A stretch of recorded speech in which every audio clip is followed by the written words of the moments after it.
పురుషోత్తమ యోగము అందరికీ 15వ అధ్యాయం అడ్వాన్స్ గీతా క్లాస్కి అందరికీ కూడా స్వాగతం. పురుషోత్తమ యోగము 15వ అధ్యాయము. పురుషోత్తముడు అంటే భగవంతుడు, అంటే ఆయన ఎందుకు పురుషోత్తముడు? సర్వజ్ఞుడు, సర్వవ్యాపకుడు, సర్వశక్తిమంతుడు. ఓం అజ్ఞానతిమిరాంధస్య జ్ఞానాంజనశలాకయా చక్షురున్మిళితం येन తస్మై శ్రీగురవే నమః.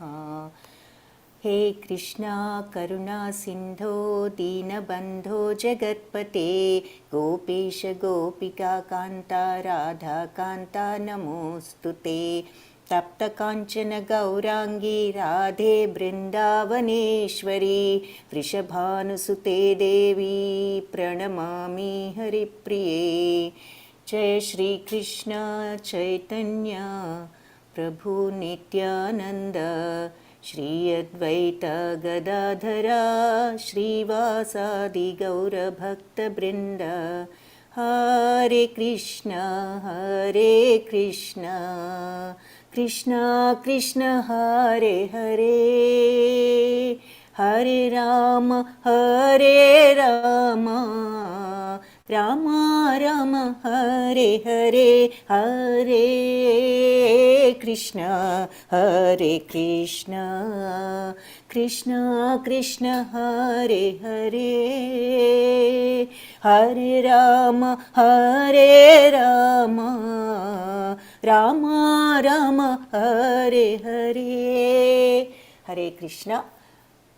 పురుషోత్తమ యోగము అది ఈరోజు మన యొక్క అధ్యాయము. చిన్న అధ్యాయమే కానీ చాలా ముఖ్యమైన అధ్యాయము.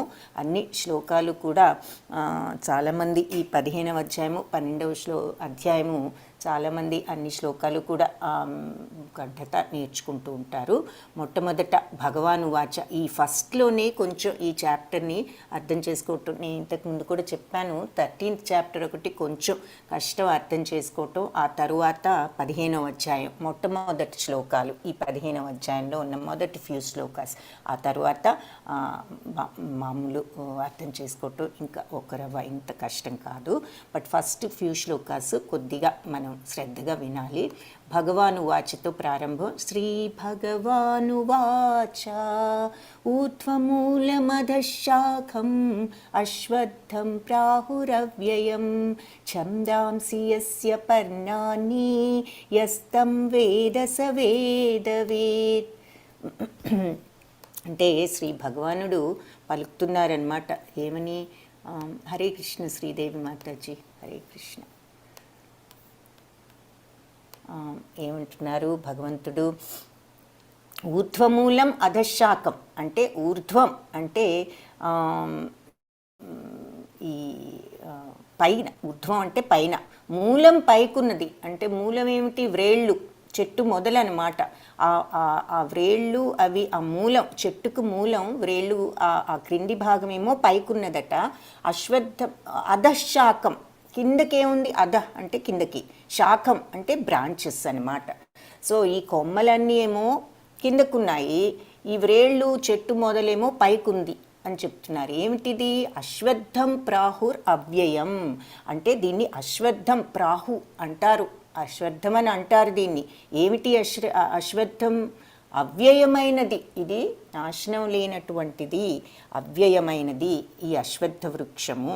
నశింపులేని అశ్వత్థ వృక్షం ఉన్నదని చెప్పబడినది. ఇది ఎలా ఉంది అంటే దాని పైకేమో ఊర్ధ్వానికి దాని మూలం ఉన్నది, అధహ్కి అంటే క్రిందికేమో దాని బ్రాంచెస్ ఉన్నాయి, అంటే తల క్రిందులుగా ఉన్న ఈ అశ్వత్థ వృక్షము.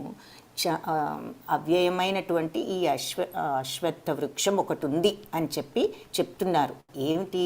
ఛందాంసి యస్య పర్ణాని, దాని యొక్క పర్ణాలు అంటే దాని యొక్క ఆకులు. ఇది ఈ వృక్షమును తెలుసుకున్నవాడు, ఈ పర్ణాన్ని, వృక్షాన్ని తెలుసుకున్నవాడు యస్తం వేదస వేదవిత్. ఎవరైతే ఈ వృక్షాన్ని అర్థం చేసుకుంటారో, తెలుసుకోవటం అంటే అర్థం చేసుకుంటారు, అసలు దీని వెనక ఉన్న ఉద్దేశ్యం ఏమిటి అన్నది క్లియర్గా ఎవరైతే అర్థం చేసుకోగలరో వాళ్ళు వేదాలన్నీ కూడా, ఛందాంసి అంటే వేదాలన్నీ కూడా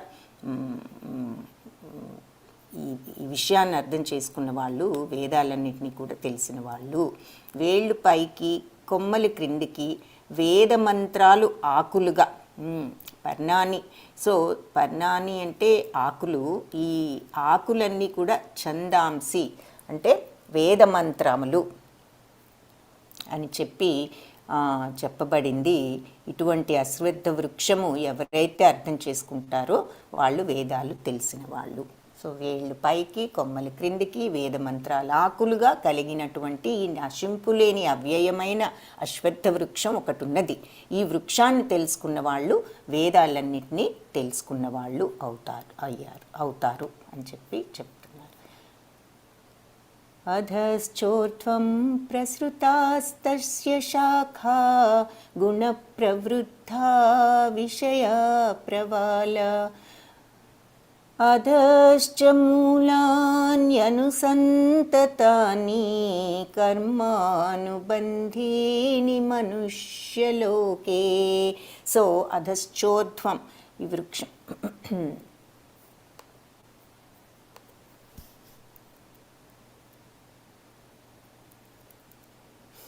సో ఇక్కడ ఈ హరే కృష్ణ ఇది ఎవరైనా చదివే వాళ్ళు ఎవరైనా ఇంట్రెస్ట్ ఉంటే హ్యాండ్ రేజ్ చేయండి ఒకసారి. ఫస్ట్ ఈ భాష్యం చూద్దాము.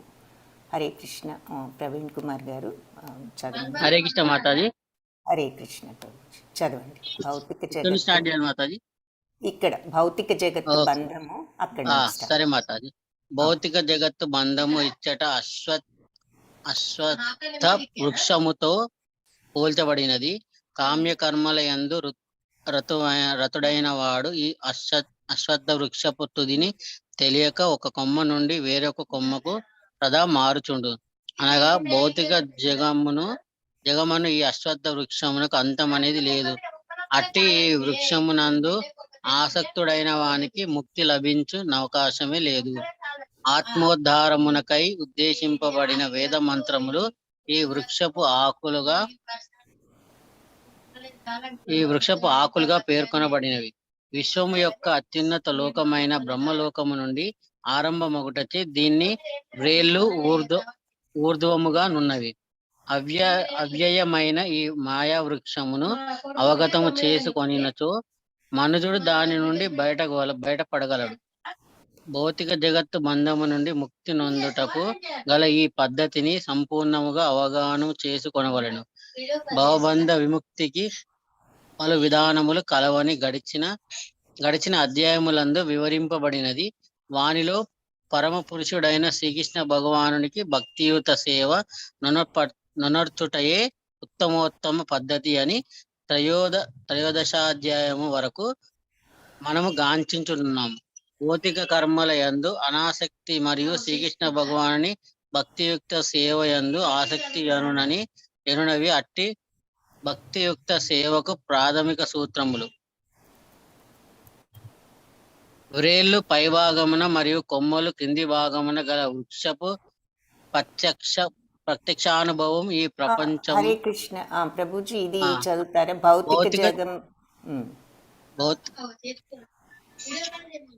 భౌతిక జగం గల ఆసక్తిని నశింపజేసుకునే విధానమే కనిపిస్తుంది. ఈ అధ్యాయపు ఆరంభమున చర్చింపబడినది ఈ భౌతిక అస్తిత్వపు వ్రేళ్ళు పైన ఉన్నవిగా వర్ణింపబడినది. అనగా ఇది విశ్వము నందలి అత్యున్నత లోకము నుండి ప్రారంభమగుచున్నదని భావం. అచ్చట నుండియే విశ్వమును ఈ సంసార వృక్షము విధములైన గ్రహములను శాఖలతో విస్తరించి ఉన్నది. ధర్మము, అర్థము, కామము, మోక్షములని తెలియబడు జీవుల కర్మ ఫలములే ఆ వృక్ష ఫలములు. వ్రేళ్ళు పై భాగము మరియు కొమ్మలు కింది భాగమున గల వృక్షపు ప్రత్యక్షానుభవమును ఈ ప్రపంచమును లభించకపోయినను అట్టిది మాత్రము ఒకటి కలదు. అటువంటి వృక్షమును ఏదేని జలాశయతటమున గాంచవచ్చును. జలాశయతటమున గల వృక్షము నీటి యందు ప్రతిబింబించి మూలము ఊర్ధ్వముగాను మరియు శాఖలు కిందుగాను ఉన్నట్లు గోచరించును. అనగా భౌతిక జగమును అశ్వత్థమ వృక్షము ఆధ్యాత్మిక జగమును వాస్తవ వృక్షపు ప్రతిబింబం మాత్రమే. వృక్షము యొక్క ప్రతిబింబము జలమునందు స్థితమై ఉన్నట్లు ఆధ్యాత్మిక గజపు ప్రతిబింబమైన భౌతిక గజము కోరిక యందు స్థితమై ఉన్నది. అనగా కోరికయే భౌతిక లోకం అస్తిత్వమును కారణమై ఉన్నది. అట్టి భౌతిక అస్తిత్వం నుండి ముక్తిని వాంఛించువాడు ఈ సంసార వృక్షము సవివర అధ్యయమునచే సంపూర్ణముగా నెరుగవలెను. ఆ పిదపు అతడు దానితో తనకు గల బంధము ఛేదించుకొనగలడు. హరే కృష్ణ ప్రభుజీ, ఇక్కడ హరే కృష్ణ. ఆగుదాము. ధన్యవాదాలు ప్రభుజీ. హరే కృష్ణ. సో ఇక్కడ మనకు చక్కగా క్లియర్గా చెప్పారు ఏమిటి అంటే ఈ అశ్వత్థ భౌతిక జగత్తులో బంధము ఇక్కడ ఈ అశ్వత్థ వృక్షంతో పోల్చబడింది. అంటే మన భౌతిక జగత్ అంతా మనల్ని మరి ఈ సత్వరజస్తమో గుణాలతో కూడుకుని ఉన్న మన అందరం కూడా చేసేటటువంటి కర్మలతో మనం బందీలు అవుతూ ఉంటాం ఈ భౌతిక జగత్తుకి అన్నది మన అందరం ఇంతకుముందు చూసాం. కాబట్టి ఇక్కడ ఏం చెప్తున్నారు, అదే చెప్తున్నారు. ఈ భౌతిక జగత్తు బంధము, ఆ బంధం ఏదైతే మనం బంధాలు బంధాలని ఎప్పుడు చెప్పుకుంటూ ఉంటాం, ఆ బంధం అనేది ఇక్కడ ఈ అశ్వత్థ వృక్షంతో పోల్చబడింది అనమాట. ఈ భౌతిక జగత్తులో మనం చేసే పనుల పట్ల మనం ఏ రకంగా బందీలం అవుతున్నాము అని మాట్లాడుకుంటున్నాం కదా, ఆ బంధాలను ఈ అశ్వత్థ వృక్షంతో పోలుస్తున్నారు. ఏమిటి, కామ్యకర్మల యందు రతుడైన వాడు ఈ అశ్వత్థ వృక్ష తుదిని తెలియక, అంటే మనం ఇక కోరికల్లో మునిగిపోయి కోరికలు తీర్చుకోవటంలో బిజీ అయిపోయిన మనము ఈ అశ్వత్థ వృక్ష దీని తుది ఏదో తెలీదు, ఒక కొమ్మ నుంచి వేరొక కొమ్మకు మారుతూ ఉన్నామంట మనము. అయితే భౌతిక జగం అనేటటువంటి అశ్వత్థ వృక్షానికి అంతమనేది లేదు. ఈ మెటీరియల్ వరల్డ్కి, అంటే ఈ కోరికలు అనే దానికి అంతమనేది లేదు. అట్టి వృక్షమునందు ఆసక్తుడైన వాడికి ఇక ముక్తి లభించే అవకాశమే లేదు. ఎందుకు, ఇట్ ఈస్ డెపిక్టింగ్ అవర్ విషెస్ అన్నమాట. ఈ భౌతిక జగత్తులో మనకు యొక్క కోరికలు ఈ మాయను మాయను సూచిస్తోంది అనమాట ఈ చెట్టు. సో భౌతిక బంధము, ఈ చెట్టు బంధాలు ఎలా, ఈ పనుల వల్ల మనం ఈ బంధాలలో ఈ మాయలో ఎలా బందీలం అయిపోతున్నామో దానిని చూపిస్తోంది. దీనికి అంతమనేది లేదు. మన కోరికలకి ఎలా అయితే అంతమనేది లేదు, దీనికి కూడా అంతం లేదు.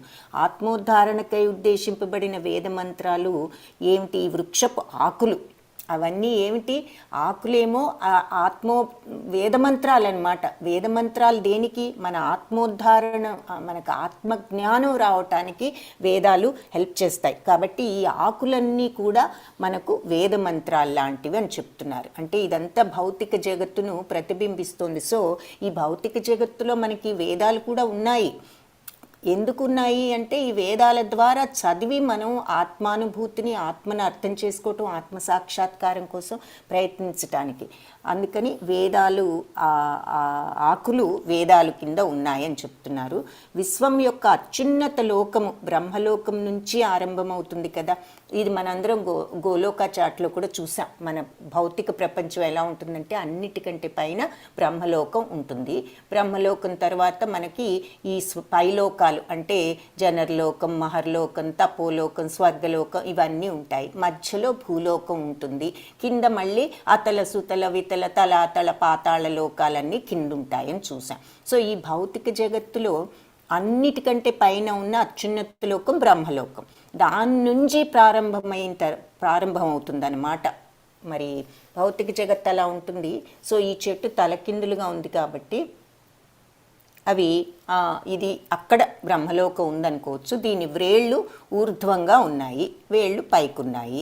అవ్యయమైన ఈ మాయావృక్షం ఎవరైతే అర్థం చేసుకుంటారో ఆ అటువంటి మనుషుడు దాని నుంచి బయటపడగలడు. అంటే ఇది మాయా అన్న విషయం మనం తెలుసుకుని మనము ఈ ఆత్మ సాక్షాత్కారం, మనకు పరమాత్మ సాక్షాత్కారం మనం చేసుకోగలిగితే, అర్థం చేసుకోగలిగితే ఈ మాయ నుంచి మనం బయటపడగలము అని చెప్తున్నారు. భౌతిక జగత్తు బంధం నుండి ముక్తి పొందుటకు కల ఈ పద్ధతిని సంపూర్ణంగా అవగాహన చేసుకోవాలి. ఏమిటి చూద్దాం. భవబంధ విముక్తికి పలు విధానాలు కలవని ఇంతకుముందు అధ్యాయాలన్నింటిలో చెప్పాం. ఏది, మనకి జనన మరణ చక్రం నుంచి విముక్తి రావాలి అంటే ఎన్నో విషయాలు చూసాం. కర్మయోగం చూసాము, మరి భక్తి యోగం చూసాము, ఇవన్నీ చూసాము. ఇప్పుడు జ్ఞానయోగం కూడా చూస్తున్నాం. సో వాటన్నిటిలో, ఈ మార్గాలన్నిటిలో కూడా పరమ పురుషుడైన శ్రీకృష్ణ భగవాను భక్తితో ఉండటమే అన్నిటికంటే అంటే భక్తి మార్గమే ఉత్తమోత్తమ పద్ధతి అని మనం 13th చాప్టర్ వరకు కూడా చూసాం. భౌతిక కర్మల మీద మనకు అనాసక్తి అంటే పని చేయకుండా కూర్చోమని కూడా కాదు. ఆ స్థితి నిజమైన ఆ భక్తి స్థితి వస్తే అప్పుడు అలాగే ఉండొచ్చు. బట్ అది వచ్చే వరకు కూడా మన పనులు మనం చేస్తున్నా కూడా ప్రతిఫలం మీద ఆసక్తి వదులుకుని భౌతిక కర్మల పట్ల అటువంటి అనాసక్తి, భగవంతుడి మీద భక్తి. సో ఏది చేసినా భగవంతుడి ప్రీత్యర్థం చేయటం. సో అలా భౌతిక కర్మల మీద అనాసక్తి, భగవంతుడి భక్తి మీద ఆసక్తి, ఇటువంటి భక్తికి ప్రాథమిక సూత్రాలు 2 ముఖ్యమైన ఫార్ములాస్ అవన్నమాట. ఈ మెటీరియల్ డిజైర్స్ మీద కోరిక వదులుకోవటం, భగవంతుడి మీద మనం కోరికను పెంచుకోవటము, ఈ యొక్క భక్తికి ప్రాధాన్యత. మనం ఆ రకంగా ఉంటే అంటే భవబంధ విముక్తికి అవి మార్గాలు అని చెప్తున్నారు. సో భౌతిక జగత్తులో ఆసక్తిని తగ్గించుకోవటమే కాదు, నశింప చేసుకునే విధానమే ఈ అధ్యాయం మొదట్లో మనకు ఇప్పుడు చర్చింపబడుతోందన్నమాట. ఎలా అసలు ఈ ఆసక్తిని నశింప చేసుకునే విధానము. సో ఈ భౌతిక అస్తిత్వపు వ్రేళ్ళు పైన ఉన్నాయిగా, సో వ్రేళ్ళన్నీ పైన ఉన్నాయి. ఈ అస్తిత్వపు వేళ్ళు అనగా ఏమిటివి? విశ్వమునందలి అత్యున్నత లోకం అంటే మహత్తత్వ బ్రహ్మలోకం ప్రారంభం అవుతోందని భావం అన్నమాట అది. సో అక్కడి నుంచే విశ్వము అనేటటువంటి సంసార వృక్షము మొదలైన గ్రహాలను శాఖలతో విస్తరించి ఉన్నది.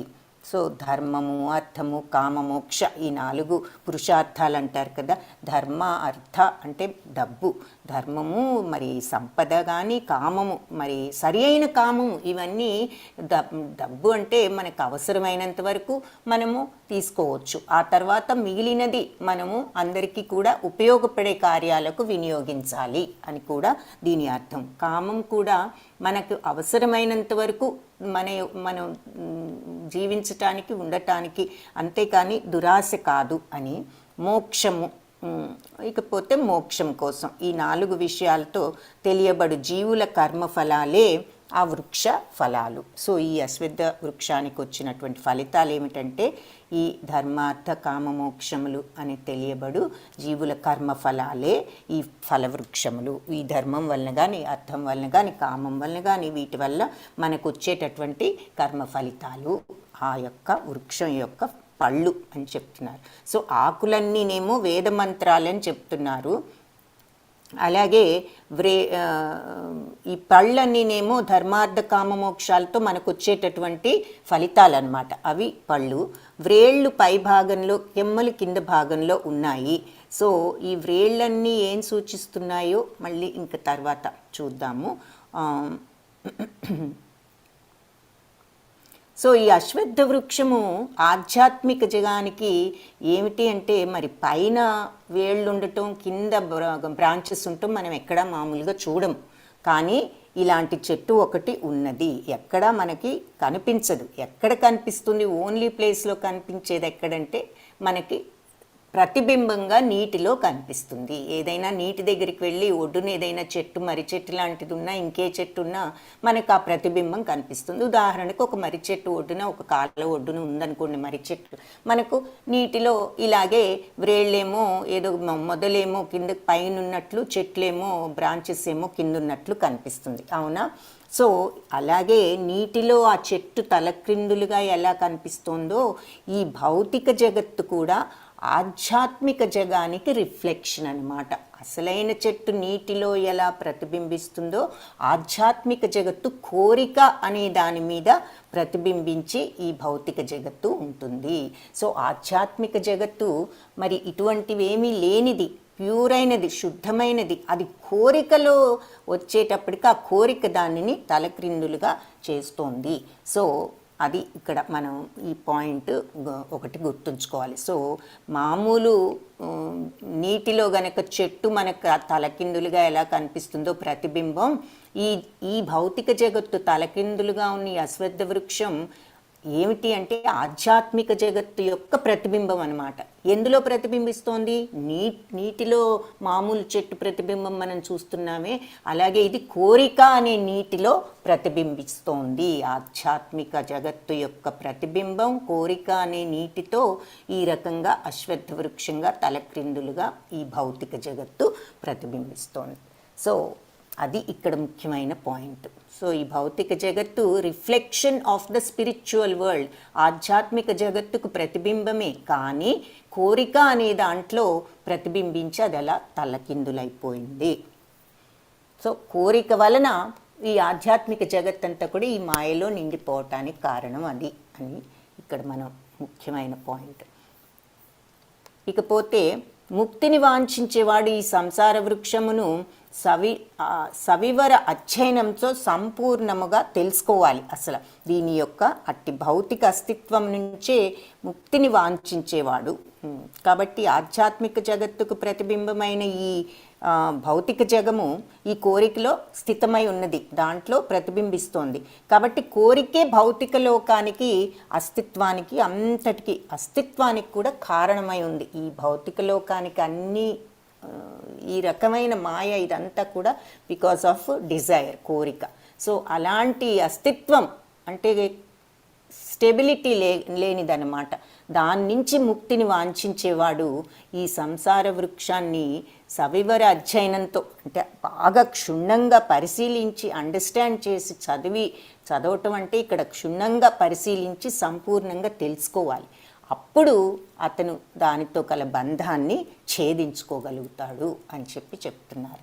సో అది ఇక్కడ కొంచెం మనకి ఈ తలక్రిందులుగా ఉన్న వృక్షం యొక్క బ్యాక్గ్రౌండ్ అన్నమాట. సో ఈ సంసార వృక్షపు నిజ వృక్షపు ప్రతిబింబమైనందున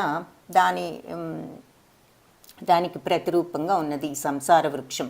నిజ వృక్షపు ప్రతిబింబమైనందున మరి నిజ వృక్షం అంటే ఆధ్యాత్మిక వృక్షానికి ఇది ప్రతిబింబం కాబట్టి దానికి ప్రతిరూపమే ఇది.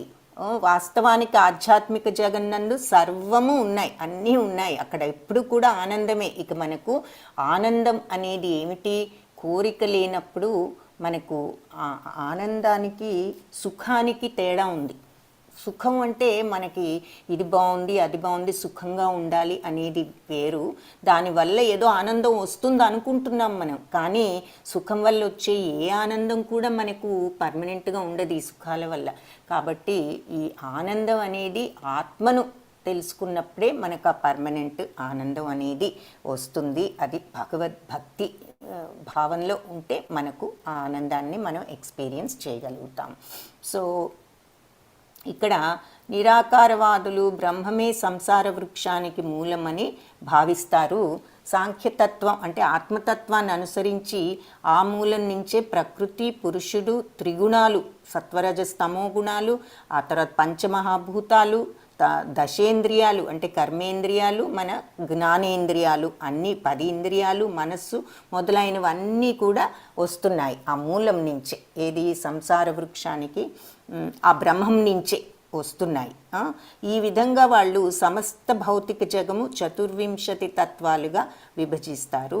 ఒకవేళ బ్రహ్మమే సర్వ సృష్టిలకు మూలాధారం అయితే ఈ భౌతిక జగత్తు బ్రహ్మం అనే కేంద్రం యొక్క 180 డిగ్రీల కోణాంశము కాగలదు.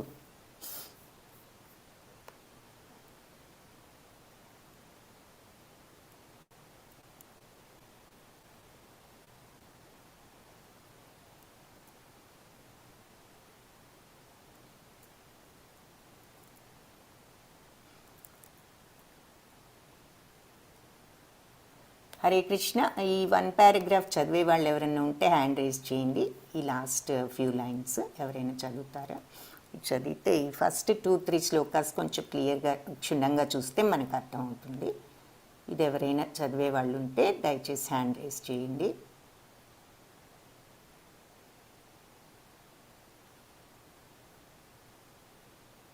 భవ్యశ్రీ గారు మీరు చదువుతారా? హరే కృష్ణ. హరే కృష్ణ మాతాజీ. హరే కృష్ణ అమ్మ. చదువుతారా ఇది? ప్రకృతి ఓకే మాతాజీ.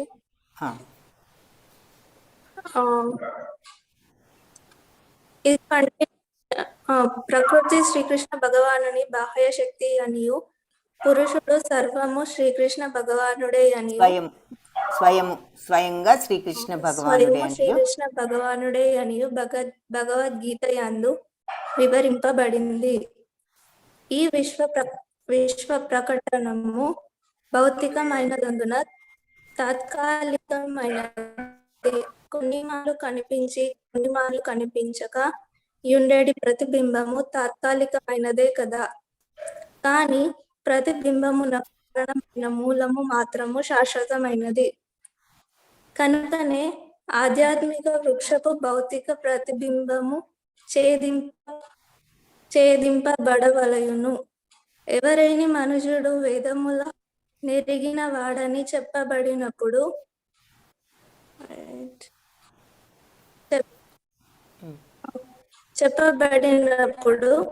అతడి భౌతిక జగత్తు నెడ ఆసక్తిని ఏ విధముగా త్రెంచుకొనవలెనో ఎరిగి ఉండునని భావింపబడను. అతడు ఈ విధముగా తెలియగలిగినప్పుడే నిజముగా వేదముల నెరిగిన వాడనబడును. వేదమందలి కర్మకాండకే ఆకర్షితుడైన వాడు సంసార వృక్షపు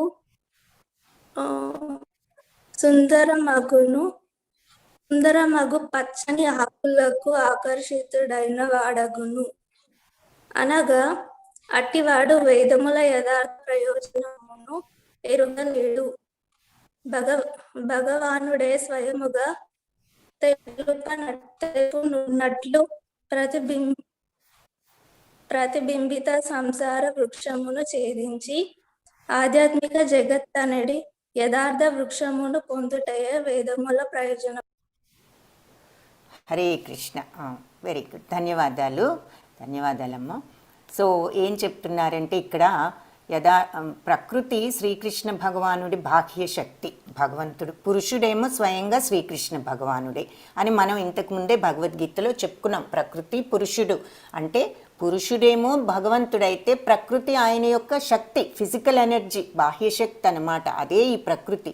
సో ఈ విశ్వ ప్రకటన భౌతికమైనది, ఫిజికల్ అనమాట. అందుకని ఇది టెంపరీ. ఓకే, సో కొన్నిసార్లు కనిపిస్తుంది, కొన్నిసార్లు కనిపించకుండా ఉంటుంది కదా రిఫ్లెక్షన్. ఎప్పుడూను ఇప్పుడు నీటిలో ఎప్పుడు రిఫ్లెక్షన్ కనిపిస్తుందా? మనకు కనిపించదు. ఒక్కోసారి నీరు కదిలినప్పుడు పోతూ ఉంటుంది. సో అది అందుకని కొన్నిసార్లు కనిపిస్తుంది, కొన్నిసార్లు కనిపించకుండా ఉంటుంది. అలాగే ఈ భౌతిక ప్రపంచం కూడా ఫిజికల్ కాబట్టి ఎప్పుడు ఉండదు, తాత్కాలికమైనది.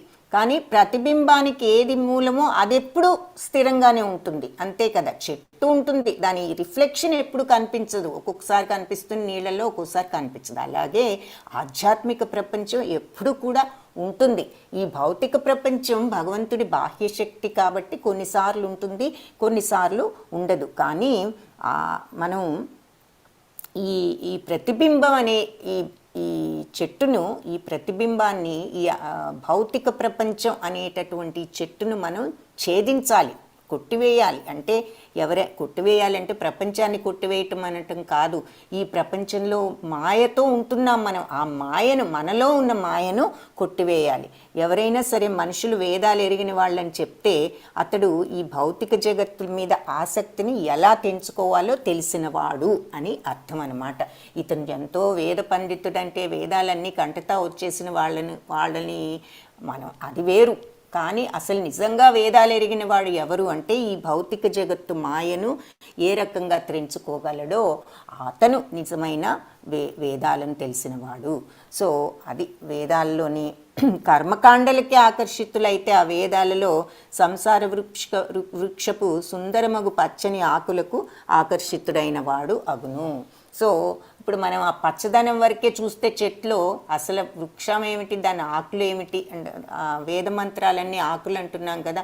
ఆ కర్మకాండలకి ఆకర్షితులైన వాళ్ళు ఏమిటంటే ఆ చెట్లు ఆ పచ్చదనానికి మాత్రమే వాళ్ళు ఆకర్షితులైన వాళ్ళలాగా ఉంటుంది. అంతేగాని ఆకు యొక్క నిజస్వరూపం వాళ్లకు తెలియదు. ఊరికినే అలా పైన ఆ కలర్ మాత్రం చూస్తున్నారు, అంతేగాని అసలు ఆకు ఏమిటి, దాని రూపం ఏమిటి, దాని షేప్ ఏమిటి అన్నది ఏమి వాళ్లకు తెలియకపోతే ఎలా ఉంటుందో, అలాగే ఈ వేద మంత్రాలు పైకి కంటతా చేసినా అసలు దాని యొక్క అంతరార్థం గ్రహించకపోతే అలాగే ఉంటుందని చెప్తున్నారు. సో అంటే వేదాల్లో నిజమైన అర్థం వాళ్లకు తెలియట్లేదు. సో భగవంతుడే స్వయంగా చెప్పేటటువంటి ఈ ప్రతిబింబిత సంసార వృక్షాన్ని భగవంతుడే చెప్తున్నట్లుగా ఆయనే చెప్పారు కదా, నువ్వు దృఢ నిశ్చయంతో దీనిని కొట్టివేయాలి అని చెప్పి మనం చూసాం. సో అలా ఈ సంసార వృక్షాన్ని ఛేదించి ఆధ్యాత్మిక జగత్తు, ఇక్కడ సంసారం అంటే మనందరం సంసారంలో ఉన్నాం అందుకని సంసారం అనుకోవద్దు. సంసార అంటేనే మూవింగ్, మార్పు చెందేది అని అర్థం అన్నమాట. ఈ ప్రపంచం అంతా కూడా ఇలా మార్పు చెందేది, స్థిరమైనది కాదు, స్థిరత్వం లేనిది.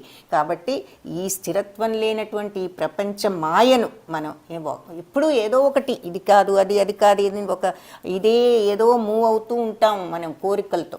సో ఈ మాయను ఛేదించి ఆధ్యాత్మిక జగత్ అనేటటువంటి నిజమైన వృక్షాన్ని పొందటానికే ఈ వేదాల యొక్క ప్రయోజనం. అందుకు వేదాలు చెప్పేది అది, ఏ రకంగా ఈ మాయను ఛేదించి ఆధ్యాత్మిక జగత్ అనే నిజమైన వృక్షం, ఈ మాయా వృక్షాన్ని వదిలేసి మనం ఇక్కడ ఉంటున్నాం కదా అని దీంట్లో పడి ఇది మునిగిపోకుండా మనము ఆ ఆధ్యాత్మిక జగత్తు, ఆ వృక్షాన్ని మనం పొందటానికి ప్రయోజనం ఎలా చేయాలన్నదే వేదాల వల్ల తెలుస్తోంది అని చెప్తున్నారు. నెక్స్ట్, అధశ్చోత్వం ప్రసృతాస్తస్య శాఖా గుణ ప్రవృద్ధా విషయ ప్రవాల. అధశ్చోత్వం ప్రసృతాస్తస్య శాఖా గుణప్రవృద్ధా విషయ ప్రవాల. అధశ్చ మూలాన్యనుసంతతాని కర్మానుబంధీని మనుష్యలోకే. ఈ వృక్షం యొక్క కొమ్మలు ప్రకృతిలో ఉన్నటువంటి 3 గుణాల ద్వారా పోషించబడుతూ ఉన్నాయి. సో పోషించబడితే ఎలా ఉన్నాయి, కిందికి మరియు పైకి విస్తరిస్తూ ఉన్నాయట. దాని కొమ్మలేమిటి, ఇంద్రియ విషయాలు ఇవన్నీను. ఆకులేమో వేద మంత్రాలని చెప్పుకున్నాము, ఈ కొమ్మలన్నీ కూడా ఇంద్రియ విషయాలు. చూశారు కదా, నీటిలో మామూలు చెట్టు ఎలా అయితే ప్రతిబింబిస్తోందో ఈ ఆధ్యాత్మిక ప్రపంచం కూడా ఈ భౌతిక ప్రపంచంలాగా మనకు ఈ కోరిక అనేటటువంటి నీటిలో ప్రతిబింబిస్తోంది ఈ రకంగాను. డిజైర్, ఇది ఈ డిజైర్ అనే నీటిలో మనకి తలక్రిందులుగా ఉన్నది, పైన బ్రహ్మలోకం ఉన్నది. సో మనకు తెలుసు కదా, మన భౌతిక ప్రపంచంలో అన్నిటికంటే పైన బ్రహ్మలోకం. సో అక్కడ బ్రహ్మలోకం. సో ఆ తర్వాత దేవలోకాలు, దేవతలందరూ కనిపిస్తున్నారు. మధ్యలో మన భూలోకం, మనుషులు కనిపిస్తున్నారు. కిందంతా కింది లోకాలు, జంతు రాజ్యాలు అంటున్నాం, అవి జంతువులు అవి కనిపిస్తున్నాయి. సో అలా తల్లక్రిందులుగా ఉన్నది. దీని యొక్క కొమ్మలు అన్నీ కూడా ఇంద్రియాలను సూచిస్తున్నాయి. ఏది ఈ మధ్యలో ఉన్నటువంటి ఈ పుల్లలు అన్నమాట, ఇవన్నీ కూడా ఇంద్రియాలు. ఇకపోతే వృక్షం వేర్లేమో క్రింది ముఖంగా వెళ్తూ మన మానవ సమాజం యొక్క కామ్యకర్మలు ఎలా అయితే మనం బంధీలం అవుతున్నామో మనం చేసే కామ్యకర్మలకు అవిధి సూచిస్తోంది. అన్ని బంధాలు చూసారా ముడిపడిపోయినట్టున్నాయి కదా, వ్రేళ్ళు ఒకదానికొకటి చుట్టుకుని. సో అవన్నీ మన కర్మబంధాలన్నీ అలా మనల్ని ముడివేసేసి మనల్ని బందీలు చేసేస్తున్నాయన్నమాట. సో అది ఆ వ్రేళ్ళని అది సూచిస్తోంది. మనం ఎలా బందీలం అయిపోతున్నామో మన కర్మఫలాలతో, అది ఈ వ్రేళ్ళు సూచిస్తున్నాయి. ఈ కొమ్మలన్నీ కూడా ఇంద్రియాలను సూచిస్తున్నాయి. అంటే అన్ని ప్రక్షాలకు మన అన్ని ఇంద్రియాలు వ్యాప్తి చెందినట్లుగా. సో ఇక్కడ ఈ శ్లోకంలో అది ముఖ్యమైనదన్నమాట. ఇందాక శ్లోకంలో ఆకులు వేద మంత్రాలను చూసాము. ఇక్కడ మనం ఏం చెప్పుకుంటున్నామంటే ఈ కొమ్మలన్నీ కూడా ఇంద్రియాలని, ఆ తర్వాత ఇది కోరిక అనే నీటిలో ప్రతిబింబిస్తోందని, ఈ వ్రేళ్ళన్నీ కూడా కామ్యకర్మల బంధాలు మనల్ని ఎలా కట్టిపడేస్తాయో అది సూచిస్తోంది అని చెప్పి ఇక్కడ మనం చూస్తున్నాం. సో ఇక్కడ ఇది ఒక్కటే కొంచెం కాంప్లికేటెడ్, మిగిలింది మనకు అంత అర్థం చేసుకోవటం కొంచెం పర్వాలేదు, సులభంగానే అర్థమవుతుంది. ఈ సెకండ్ది కూడా ఎవరైనా చదివే వాళ్ళు ఉంటే ఈ భాష్యం కూడా ఒకసారి చూద్దాము. విజయ గారు బోనల మీరు చదువుతారా? రెడ్డిచెర్ల శ్రీనివాస్ గారు చదవండి. శ్రీనివాసులు గారు హరే కృష్ణ. హరే కృష్ణ చదవండి. మాతాజీ. స్క్రీన్ సరిగా కనిపించట్లేదు మాతాజీ. ఓ ఇప్పుడు కనిపిస్తోందా ప్రభుజీ మీకు ఈ శ్లోకం నందలి అశ్వత్థ వృక్ష వర్ణనము? ఈ రైట్ సైడ్ కంప్లీట్ గా కనిపించట్లేదు మాతాజీ. మొత్తం right left side. Side. Clear ఏ ఉంది మాతాజీ. కనిపిస్తుంది. ఇప్పుడు క్లియర్ మాతాజీ. చదవండి. భాష్యం. ఈ శ్లోకమునందు అశ్వత్థ వృక్ష వర్ణనము మరికొంత వసకబడినది. సర్వదిక్కుల యందు వ్యాపించి ఉన్న దాని శాఖం అధోభాగమున మానవులు మరియు అశ్వములు, గోవులు, పునకములు మొదలగు జంతువులు స్థితిని కలిగి ఉన్నవి. జీవులు ఈ విధముగా అధోభాగమున నిలిచి ఉండగా, వృక్షపు ఊర్ధ్వ భాగమున దేవతలు, గంధర్వుల వంటి ఉన్నత జీవులు స్థితిని కలిగి ఉన్నవి. నీటిచే పోషింపబడినట్లు ఈ సంసార వృక్షము త్రిగుణములచే పోషింపబడును. తగినంత నీరు లేనందున కొంత భూభాగము కూలిపోయిటయు వేరొక భూభాగము పచ్చగా నునిటియు మనకు గోచరమగునట్లు ప్రకృతి త్రిగుణముల పరిమాణము మరియు ప్రాబల్యము అనుసరించి వివిధములైన జీవజాతులు వ్యక్తములగుచుండును. సంసార వృక్షపు చివుల్లే ఇంద్రియార్థములుగా పరిగణింపబడినవి. వివిధ గుణముల వృద్ధి వలన వివిధ ఇంద్రియములు కలుగుచుండో ఆ ఇంద్రియముల ద్వారా మనము వివిధ ఇంద్రియార్థములను అనుభవించము. ఈ విధముగా ఇంద్రియార్థములను కూడి ఉండేది కర్ణములు, నాసిక, నయనాది ఇంద్రియములే సంసార వృక్ష శాఖాగ్రములు. శబ్ద, రూప, స్పర్శాది ఇంద్రియార్థములే చిగుళ్ళు. వృక్షపు ఉపమూలములే వివిధ దుఃఖములు. ఇంద్రియ భోగముల ఫలములైన ఆసక్తి, అనాసక్తులు సర్వదిక్కుల వ్యాపించియుండు. ఈ ఉపమూలముల ఉండియే ధర్మాధర్మములకు సంబంధించిన ప్రవృత్తులు కలుగుచున్నవి.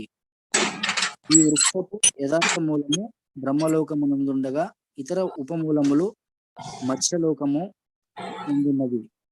ఊర్ధ్వలోకములందు పుణ్యకర్మల ఫలములు అనుభవించిన పిదప జీవుడు ఈ మత్స్యలోకమున కరుదించి తిరిగి ఊర్ధ్వలోకములకు ఉద్ధరింపబడుటకు తన కర్మల నారంభించును.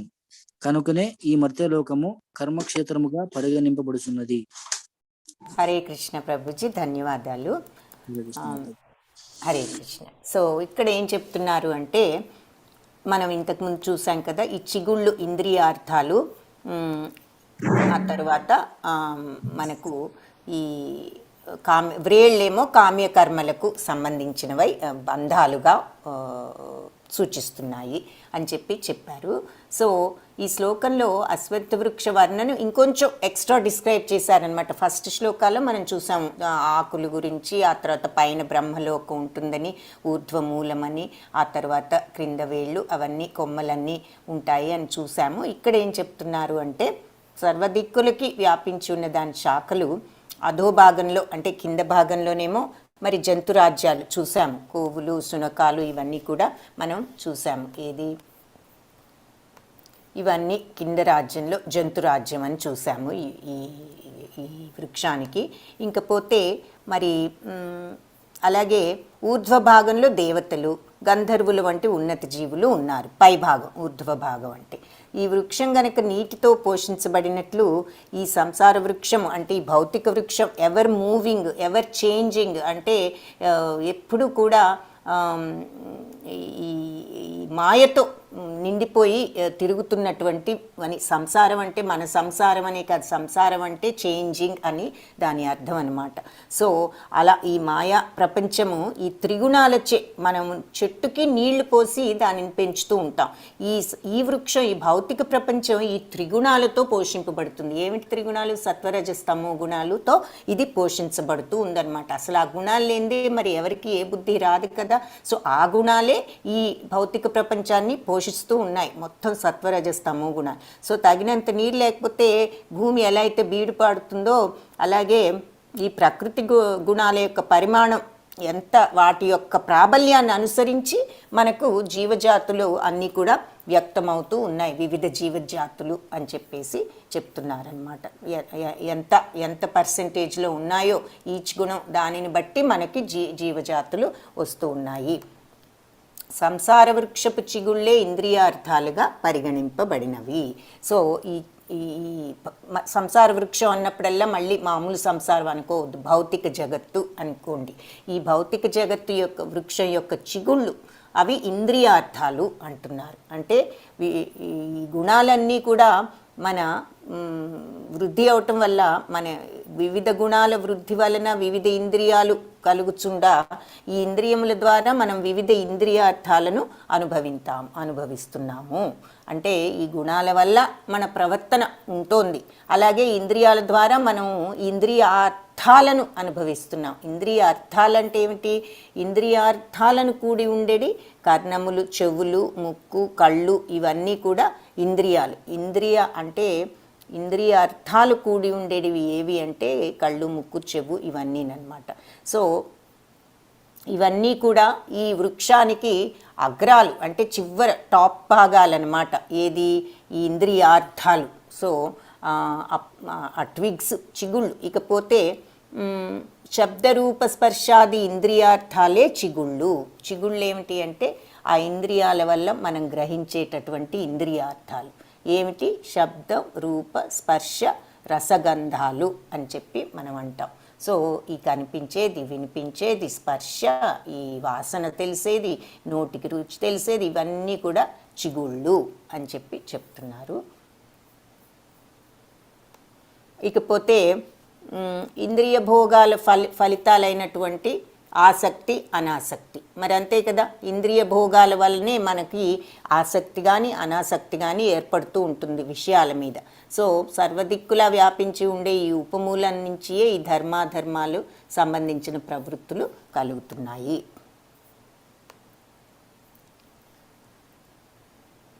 సో ఇక్కడ ఏం చెప్తున్నారు అంటే ఈ వృక్షపు యథార్థ మూలం బ్రహ్మలోకంలో ఉంది, నిజమైన మూలం.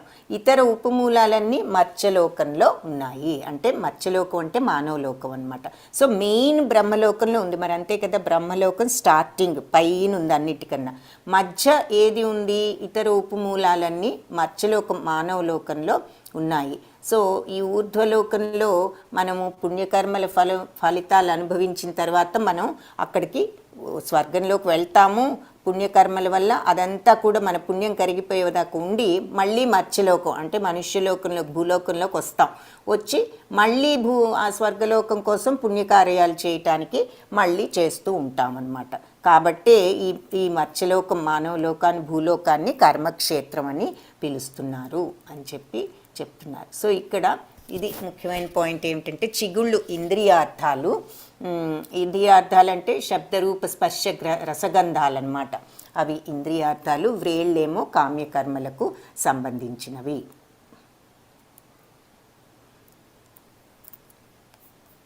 సో అది ఈ 2 శ్లోకాలు కొంచెం మనం ముఖ్యంగా తెలుసుకోవాల్సినవి. ఇకపోతే నరూపమస్యేహ తదోపలభ్యతే నాంతో నాదిర్న చ సంప్రతిష్ఠా అశ్వత్థమేనం సువిరూఢమూలం అసంగశస్త్రేణ దృఢేన చిత్వా. అది ఇక్కడ చెప్తున్నారు. ఈ వృక్షం నిజస్వరూపం లోకంలో ఎవరికీ తెలీదు. దాని యొక్క నాంతో నాచాది అంటే దీనికి అంతం లేదు, ఆది లేదు. ఆ తర్వాత ఎక్కడ అనేది ఎవరికి కూడా తథోపలభ్యతే, ఎవరికి కూడా దీని యొక్క అంతము ఆది ఏది ఎవరికి ప్రపంచంలో తెలియదు. అశ్వత్థమేనం సువిరూఢ మూలం కాబట్టి ఇది బాగా లోపలికి లోతుగా నాటుకున్న వేళ్లతో విలసిల్లుతోంది ఈ అశ్వత్థం అనేటటువంటి వృక్షం. దానిని అసంగశస్త్రేణ అంటే అసంగత్వం అంటే సంగత్వం లేకుండా ఉండటం, వైరాగ్యం అనమాట. అటాచ్మెంట్ లేకుండా ఉండటం అనేటటువంటి శస్త్రంతో. అటాచ్మెంట్ లేకుండా ఉండటం అంటే ఏంటి? డిటాచ్మెంట్ అనేటటువంటి శస్త్రంతో మనము అసంగత్వం అని మనం సంస్కృతంలో కానీ తెలుగులో కానీ అంటాం. ఇంగ్లీష్లో డిటాచ్మెంట్, అటాచ్మెంట్ లేకుండా ఉండటం. ఆ అసంగత్వం అనే శస్త్రం ఖడ్గంతో దృఢచిత్తంతో మనము సువిరూఢ మూలం, మనము దాన్ని మొత్తం దాని విరేళ్లతో సహా దానిని మనం ఖండించి వేయాలి. దృఢ చిత్వంతో ఆ డిటాచ్మెంట్ అనేటటువంటి ఖడ్గం ఉంటుంది, అది ముఖ్యం. సో ఆ డిటాచ్మెంట్ ఉండటానికి ఏం కావాలి? దృఢ చిత్తం కావాలి. ఊరికినే మాటలు వినటం కాదు కదా, మనం అది అబ్జార్బ్ చేసుకుని ఆలోచించుకుంటే, అన్లెస్ మనం అంత స్ట్రాంగ్ డిటర్మిన్డ్ మైండ్తో ఉంటే తప్పితే ఈ అటాచ్మెంట్ తగ్గించుకోవటం అనేది చాలా కష్టం. సో డిటాచ్మెంట్ కోసం మనము ఆ దృఢ చిత్వంతో ఆ డిటాచ్మెంట్ని సంపాదించి ఆ ఖడ్గంతో ఈ అశ్వత్థ వృక్షాన్ని, లోతుగా నాటుకున్న వేళ్ళతో విలసిల్లేటువంటి అశ్వత్థ వృక్షాన్ని ఈ వైరాగ్యం అనే ఖడ్గం అంటే డిటాచ్మెంట్ అనే ఖడ్గంతో ఖండించి వేయాలి అని చెప్తున్నారు. తర్వాత తత పదం తత్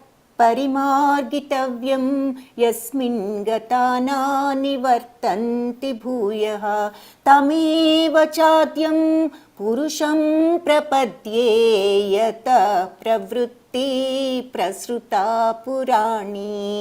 సో తతపదం తత్పరిమార్గితవ్యం. సో ఆ తర్వాత మనకు ఇది ఖండించిన తర్వాత పునర్జన్మ లేకుండా యస్మిన్ గతానా నివర్తంతి భూయ, మళ్ళీ ఈ భూప్రపంచంలో నివర్తంతి, వెనక్కి తిరిగి రాకుండా ఈ భూప్రపంచానికి ఈ పరిమార్గితవ్యం పరమపదాన్ని మనం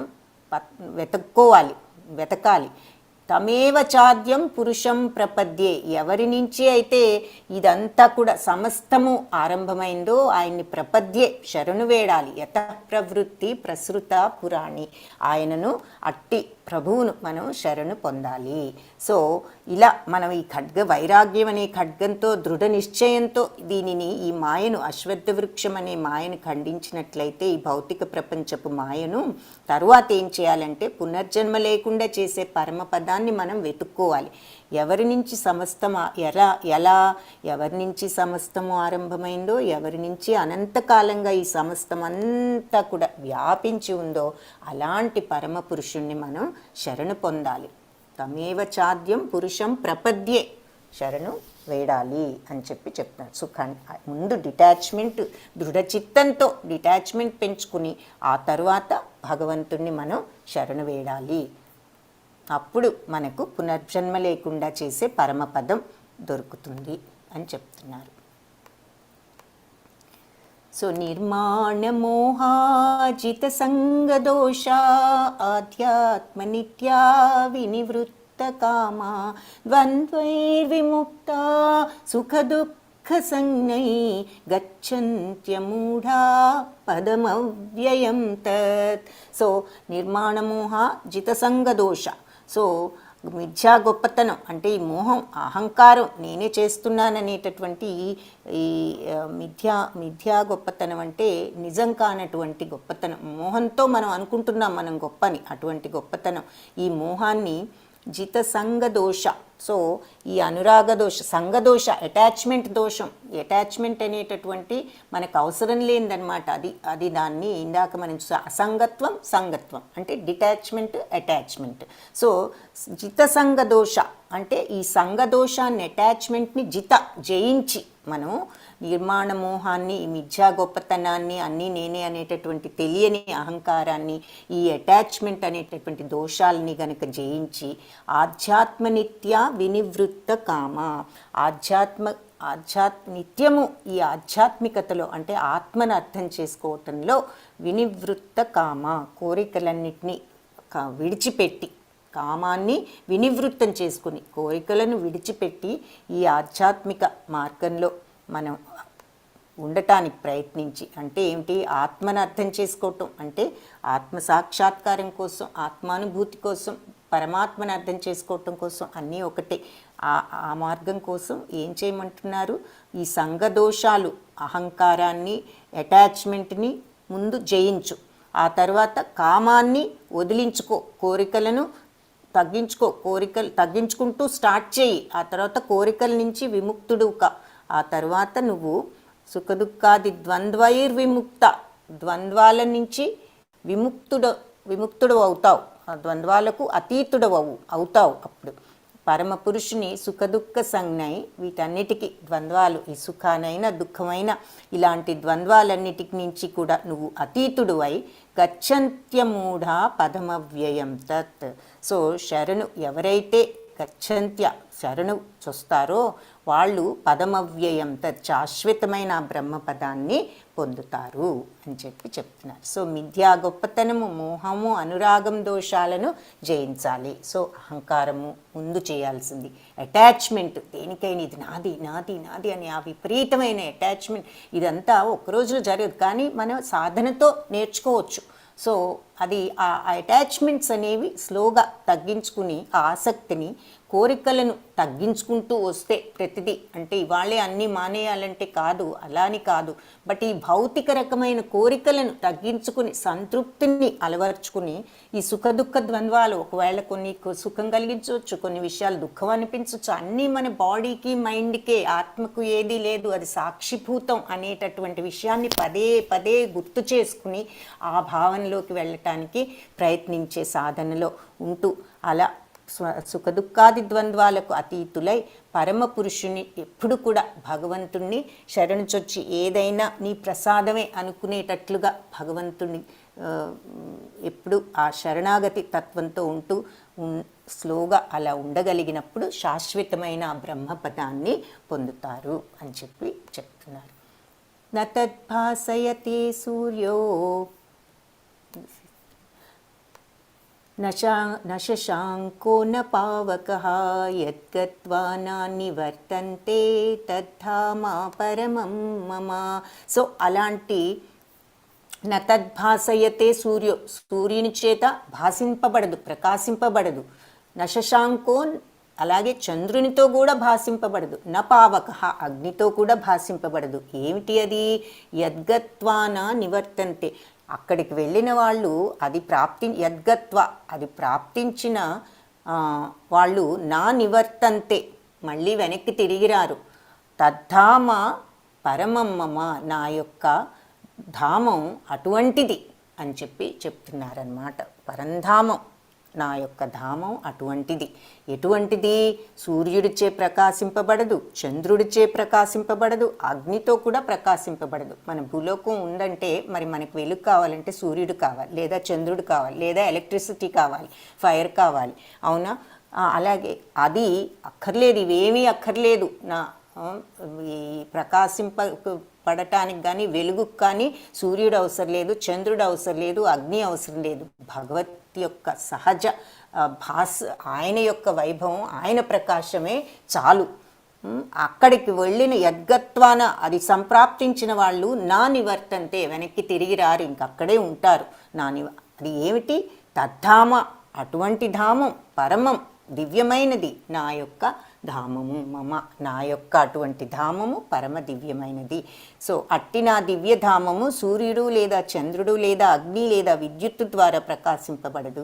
దానిని చేరుకున్న వారు ఈ భౌతిక ప్రపంచానికి తిరిగి రారు అని ఈ శ్లోకంలో భగవంతుడు తన పరంధామం ఎలా ఉంటుంది భగవత్ ప్రాప్తి అంటే అది భగవంతుని యొక్క ఫుల్ కాంతితో ప్రకాశిస్తూ ఉంటుంది. ఆయన స్వయం కాంతితో ప్రకాశిస్తూ ఉంటుంది. ఏ సూర్యచంద్రులు అవసరం లేదు, భగవత్కాంతి. అలాంటి పరంధామానికి వెళ్ళిన వాళ్ళు మళ్ళీ తిరిగి రావక్కర్లేదు. ఆ స్థితిని పొందిన వాళ్ళు మళ్ళీ మామూలు స్థితి వాళ్లకు, ఈ భౌతిక ప్రపంచ స్థితి వాళ్ళు ఇక రావాల్సిన అవసరం ఉండదు వాళ్లకు. మమైవాంశో జీవలోకే జీవభూతా సనాతనః మనఃషష్టాని ఇంద్రియాణి ప్రకృతిస్థాని కర్షతి. సో ఇదేం చెప్తున్నారు? ఈ ప్రపంచంలో మమైవాంశే జీవలోకే, ఈ లోకంలో ఉన్న జీవులందరూ కూడా నా అంశలే. జీవభూత సనాతన, ఈ జీవరాశులన్నీ కూడా సనాతన శాశ్వతమైనటువంటి నా అంశలే. మరి మన ఆత్మ అంతా భగవంతుడి అంశే, అది శాశ్వతం అని చెప్పుకున్నాం కదా, అది ఇక్కడ క్లియర్గా చెప్తున్నారనమాట. ఈ లోకంలో ఉన్నటువంటి ఈ జీవభూతాలన్నీ కూడా నా యొక్క అంశలే, శాశ్వతమైన ఆత్మ, అవన్నీ కూడా శాశ్వతాలు, నా అంశలే. మనశ్శష్టాని ఇంద్రియాణి, మనస్సుతో కూడి 6 ఇంద్రియాలు. మరి ఇంద్రియాలు 5 అని చెప్పుకుంటున్నాం కదా, ఏది కళ్ళు, ముక్కు, చెవి, నోరు, స్పర్శ అని. ఆ 5తో పాటు ఈ కళ్ళెం కూడా మనసే. ఇవన్నీ ఈ గుర్రాలు, ఇంద్రియ గుర్రాలన్నీ ఈ మనస్సుని, ఈ కళ్ళని పాపం అటు ఇటు లాక్కుపోతూ ఉంటే ఈ బుద్ధి అనే సారథి వెనక్కి లాగుతూ ఉంది కదా అని మనం ఈ బొమ్మను చూసాం. ఆత్మ ఏమో ఏమీ అకర్మ, ఆత్మ ఏ కర్మకు బాధ్యులు కాదు, సాక్షిభూతం, అన్నీ చూస్తూ ఉంటుంది ఆత్మ. సో అందుకని ఈ బొమ్మని ఇంతకుముందు మనం చూసాం. సో మనస్సుతో కలిపి 5 ఇంద్రియాలు, షష్ఠ అంటే 6, మనస్సుతో కలిపి 6 ఇంద్రియాలు ఉండి ప్రకృతి స్థాని కర్షతి. ఈ ప్రకృతిలో ఈ జీవలోకాలు, ఈ లోకంలో ఉన్న జీవరాశులన్నీ కూడా నా యొక్క శాశ్వతమైన అంశలే అయినప్పటికీ కానీ ఈ మనస్సుతో కూడిన ఈ 5 ఇంద్రియాలతో ఈ ప్రకృతిలో వాళ్ళు అవస్థపడుతున్నారు అని చెప్తున్నారు. అంతే కదా, మన బాధలకు దుఃఖాలు అని మనం అనుకుంటున్నాము. ఇదంతా మన ఇంద్రియాల ప్రలోభంతో మన మనస్సు చేసే ఆలోచనే. ఈ ప్రకృతి అంతా మన ప్రొజెక్షన్. మనం అది చెడు అనుకుంటే చెడుగా కనిపిస్తుంది, మంచి అనుకుంటే మంచిగా కనిపిస్తుంది. నాకొక రకంగా కనిపిస్తుంది, నా పక్కన ఉన్నవాడికి ఇంకో రకంగా కనిపిస్తుంది. ఒకే మనిషి నాకు మంచి అనిపించవచ్చు, యువతల వాళ్ళకి చెడు అనిపించవచ్చు. సో అంటే ఎక్కడుంది ఆ మనిషి నిజంగా మంచా చెడా? ఆ మనిషే. మనం చూసే విధానంలో మార్పు ఉందన్నమాట, ప్రొజెక్షన్. సో అందుకని అంతా మన మైండ్లో ఉన్నది. మన మైండ్ ఎలా అనుకుంటే మనకు అవతల వాళ్ళు అలా కనిపిస్తారు. మన మైండ్ ఎలా అనుకుంటే మన కళ్ళ ముందు విషయాలు అలా అనిపిస్తాయి. మనకు అది బాధ అనిపిస్తే బాధ అనుకుంటే అది బాధ కాదు, ఇది ఏముంది అని అంటే కొన్ని ఉంటాయి. మరి మనకు మనుషులు పోతే బాధ, మరి కొన్ని పరిస్థితుల్లో బాధ, మరి కొంతమంది మనుషులను చూస్తే బాధ, ఎన్నో రకరకాలు అన్నీ కూడా మన మైండ్లో ఉంటూ ఉంటాయి. అంతా కూడా భగవంతుడి ఆత్మయే అని చెప్పి ఇది అంతా అశాశ్వతము అనేటటువంటి మనం ఆత్మ, మనం ఈ బాడీ కాదు, ఈ మైండ్ కాదు, ఈ ఇంద్రియ ప్రలోభాలు కాదు అనేటటువంటి స్థితిలో ఉన్నవాళ్ళు అందుకే ఆత్మసాక్షాత్కారం, ఆ పర్మనెంట్ ఆనందాన్ని వాళ్ళు పొందగలుగుతారనమాట. అలా అన్నిటికీ అతీతంగా వెళ్ళగలిగిన వాళ్ళు కాబట్టి ఇక్కడ కూడా ఈ కష్టాలు అని మీరు అనుకుంటున్న వాటన్నిటికీ కారణం మనస్సుతో కలిపిన ఈ 5 ఇంద్రియాలతో వాళ్ళు నిజంగా ఆత్మ యొక్క సహజ స్థితి ఏమిటి? ఆనందం, సచ్చిత్తానంద ఆత్మ, దాని సహజమైన స్థితి ఆనందం. కానీ మనం ఉంటున్నాము, మరి ఆనందం ఆత్మ మనలో ఉండబట్టే చైతన్యం ఉంది, అన్నీ మనం ఉన్నాము మనుషులుగా. కానీ మనం అలా దాని సహజ స్థితి అయిన ఆనందాన్ని మనం తెలుసుకోలేకపోతున్నాం. ఎందుకంటే ఈ మాయతో కప్పబడిపోయింది, మనం ఆత్మను ఈ మాయ ఆవహించిపోయింది. సో మనం ఆనందాన్ని అనుభవించలేకపోతున్నాం. ఈ మాయలో పడి మనం ఈ ఇంద్రియాలు మనస్సుతో మనము కష్టపడుతున్నాము అని స్వయంగా భగవంతుడే ఇక్కడ మనకు చెప్తున్నారు. హరే కృష్ణ. ఇంకపోతే నెక్స్ట్ శ్లోకాలో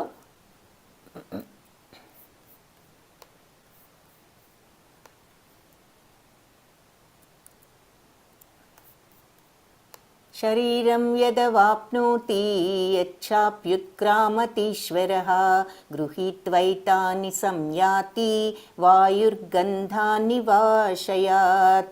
సో వాయువు వాసనలను, గంధం అంటే వాసనలను ఎలా అయితే ఒక చోట నుంచి మరొక చోటికి తీసుకువెళ్తూ ఉంటుందో, జీవుడు కూడా తన భావాలను ఒక శరీరం నుంచి ఇంకొక శరీరానికి తీసుకువెళ్తూ ఉంటాడు. ఆ విధంగా తిరిగి వేరొక శరీరాన్ని తీసుకుని ఈ ఉన్న శరీరాన్ని వదిలిపెడతాడు అని చెప్తున్నారనమాట. సో ఇది మనం చూసినది సెకండ్ చాప్టర్లో కూడా చూసాము. ఆత్మ శిథిలమైపోయిన బట్టలను మనం వదిలేసి కొత్త బట్టలు వేసుకున్నట్లుగా నవ్యాని జీర్ణాని అని మనం ఆ శ్లోకంలో చదువుతాం. వాసాంశి జీర్ణాన్ని అని అంటే జీర్ణమైన బట్టలను వదిలేసి కొత్త బట్టలు వేసుకున్నట్లుగా ఆత్మ కూడా జీర్ణమైన శరీరాన్ని, శిథిలమైపోయిన శరీరం వదిలేసి వేరొక నూతన శరీరంలో ప్రవేశిస్తుంది అని. అయితే అదే కాకుండా మన యొక్క వాయువు గనక మా వాసనలు ఒక చోటు నుంచి మనం వాసన వస్తుంది, మల్లెపూల వాసన లేదా ఇంకేదో పూల వాసన వస్తుంది అనుకుంటే ఏమిటి, పక్కన చూస్తే ఏదో చెట్టు ఉంది కాబట్టి, కానీ అది ఆ వాసన మనకు చెట్టు దూరంగా ఉన్న వస్తుంది. ఎందుకు? వాయువు మోసుకొస్తుంది, గాలి ఆ వాసనలను తీసుకొస్తుంది. ఆ రకంగా జీవుడు కూడా ఈ శరీరాన్ని వదిలి వేరే శరీరంలోకి వెళ్ళినప్పుడు తన యొక్క భావాలను తీసుకువెళ్తూ ఉంటాడు. సో ఇంప్రెషన్స్ అన్నమాట అవి. ఆ ఇంప్రెషన్స్ని తీసుకువెళ్తూ మనలో స్ట్రాంగ్ ఇంప్రెషన్స్ ఫామ్ అయితే అది మనం వేరే శరీరంలో కూడా తీసుకువెళ్ళే అవకాశం ఉంటుంది. అందుకే ఒక్కొక్కసారి మనం వింటూ ఉంటాం, చిన్నప్పటి నుంచే నాకు నీళ్ళంటే భయమనో, లేదంటే కొంతమందికి చిన్నప్పటి నుంచే సంగీతం మీద మంచి పట్టు ఉండటం, బాగా పాడటం, లేదంటే సంగీతం వినాలనే విపరీతమైన కుతూహలం ఉండటం, ఇలాంటివన్నీ చిన్నప్పటి నుంచి నాకు ఇది ఇష్టం, నాకు అది అయిష్టం అని మనం ఒకే ఇంట్లో పెరిగిన వాళ్ళు డిఫరెంట్ టేస్ట్లతో ఉంటాం, చూస్తూ ఉంటాం. అయిష్టం అనేవి మనకు కలిగిన స్ట్రాంగ్ ఇంప్రెషన్స్ అనమాట. ఒక భర్తలోంచి ఇంకొక శరీరంలోకి తీసుకువెళ్తూ ఉంటారు అని చెప్తున్నారు. సో ఏదైనా మనసు మనం అలా అంత స్ట్రాంగ్గా మనం అది అంటించుకోకుండా ఉంటే ఓకే. అంటించుకున్నాము ఇవన్నీ ఏమిటంటే మనం ఈ జన్మలోనే కాకుండా నెక్స్ట్ జన్మలో కూడా ఆ ఫీలింగ్స్, ఆ ఇంప్రెషన్స్ తీసుకువెళ్తూ ఉంటాము అని చెప్తున్నారు. శ్రోత్రం చక్షుషి స్పర్శనం చ రసనం ఘ్రాణమేవ చ అధిష్టాయ మనశ్చాయం విషయానుపసేవతే. సో ఆ రకంగా శ్లోక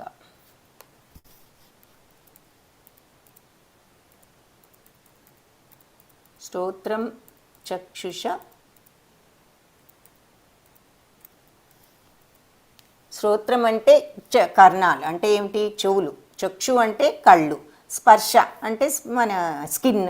రసనం అంటే అది జిహ్వ, నోరు అన్నమాట, రుచి.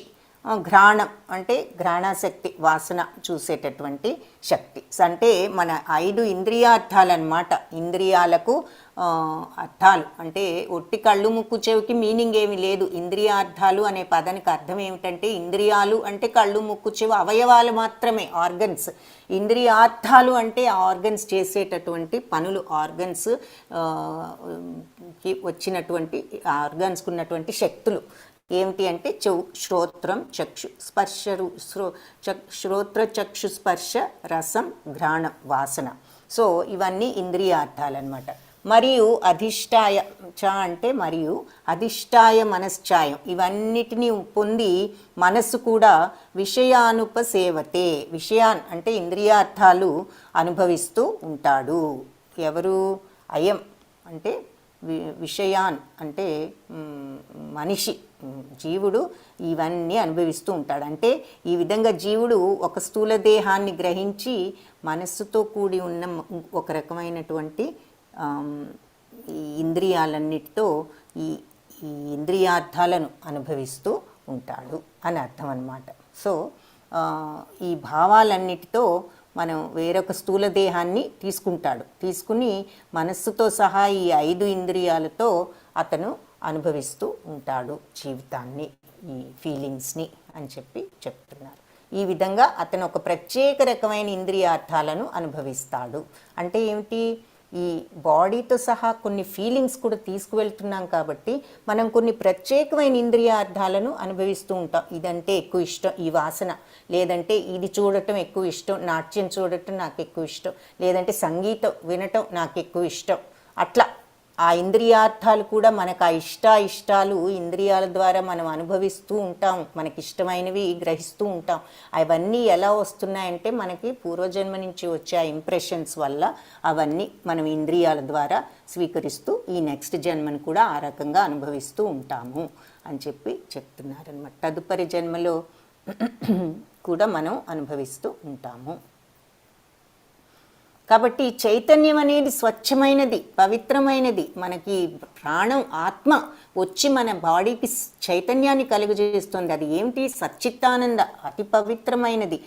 కానీ ఈ స్వచ్ఛమైన నీరు ఎలాంటిదో అలాంటిది. కానీ ఒకవేళ ఈ క్లియర్ వాటర్ కూడా ఏదైనా రంగుతో కలిస్తే దాని స్వచ్ఛత్వం అంతా ఎలా అయితే పోతుందో, ఈ ఆత్మ కూడా ఈ పవిత్రమైనటువంటి చైతన్యము, ఈ గుణాలన్నీ కలిసిపోయి ఈ తదనుగుణంగా అది కూడా ఇట్లా మనం చైతన్యాన్ని చూడలేకపోతున్నాము, ఈ చైతన్యము అని చెప్తున్నారు. సో కృష్ణ భక్తి రసభావమే నిజమైన చైతన్యం. కాబట్టి ఆ భక్తి మార్గంలో ఉంటేనే మనం అలా పవిత్రతను ఎక్స్పీరియన్స్ చేయగలుగుతాము అప్పుడు మనం ఈ ఇష్టాలు, లైక్స్, డిస్లైక్స్, ఎదుటి వాళ్ళు మంచి చెడు అవన్నీ మరి చేయకుండా ఉండాలి అంటే సర్వత్రా మనం భగవంతుణ్ణి చూడగలగాలి. అందరిలో భగవంతుని చూడగలిగినప్పుడు వీడు మంచివాడు కాదు, వాడు చెడ్డవాడు అనే ఫీలింగ్స్ మనలో రావు. వాళ్ళు మంచో చెడో మనకేం తెలుసు. మనకు మంచి అనిపిస్తున్నాడు, ఎదుటివాడికి చెడు అనిపిస్తున్నాడు. మనకు చెడు అనిపిస్తున్నాడు, ఎదుటివాడికి మంచి అనిపిస్తున్నాడు. ఒకే మనిషిని అందరూ రకరకాలుగా చెప్పుకునేటటువంటివి కూడా ఉంటాయి. సో అదంతా మనకు తెలియదు. వాళ్ళ అవస్థ ఏమిటో వాళ్ళు పడతారు. మనం ఎందుకు ఈ రకంగా ప్రతి వాళ్ళని జడ్జి చేయటం? కాబట్టి మనము అంటే ఆ స్థిత ప్రజ్ఞత అనేది ఎలా ఉంటుందనేది చెప్తున్నానమాట. స్థితప్రజ్ఞుడు మనం చూసాం, వివేకవంతుడు పండితాగా మనం చూస్తాం ఆ శ్లోకంలో అందరినీ కూడా సమానంగా చూస్తాడు అని చెప్పి. ఏది విద్యా వినయ సంపన్నే బ్రాహ్మణే గవిహస్తిని అని చెప్తారు. అంటే విద్యా వినయ సంపన్నుడైన బ్రాహ్మణుడైన గోవైనా, కుక్కైనా, మరి ఏనుగైనా, చండాలులైన ఎవరైనా సరే అందరూ కూడా అందరిలో పరమాత్మను చూస్తాడు వివేకవంతుడు అని మనం చూసాం. అంటే ఎవరైనా ద్వంద్వాలకు అతీతుడు, స్థితప్రజ్ఞులు వాళ్ళు ఆ రకంగా ఉండగలిగిన వాళ్ళే ఆ భగవంతుణ్ణి ఎవరైతే అంతా భగవత్ స్వరూపమే అనే భక్తి భావంలో ఉంటారో. ప్రహ్లాద మహారాజు ప్రహ్లాద మహారాజు ఉన్నారంటే ప్రహ్లాదుడు అందరికీ తెలిసే ఉంటారు. ఆ ప్రహ్లాద మహారాజు మరి పాములకు వేసినా, నీళ్ళల్లో వేసినా, ఏనుగులతో తొక్కించినా ఆయనకి ఏమి కనపడట్లేదు. ఎందుకు? సర్వం హరిమయమే, సర్వం నారాయణమయమే. ఆయనకు అంతా నారాయణ. ఆయన అదే ధ్యాసలో ఉండబట్టి ఆయనకి ఎక్కడున్నా ఏది కూడా ఆయనకు నేను ఇప్పుడు పులి నోట్లోకి వెళ్ళబోతున్నానో లేదా పాములచే కరిపింపబడిపోతున్నాను, ఎదురుగుండా ఏనుగు వస్తుంది తొక్కుతుంది, ఏదీ లేదు. నన్ను నీళ్ళల్లో పడేస్తున్నాను. నీళ్ళల్లో ఉన్నప్పుడు కూడా ఆయనకి అంటే ఆ స్థితి అది ఇంకా అంత అడ్వాన్స్డ్ స్థితిలో, అంత భక్తిలో ఆయన ఉన్నారు. సో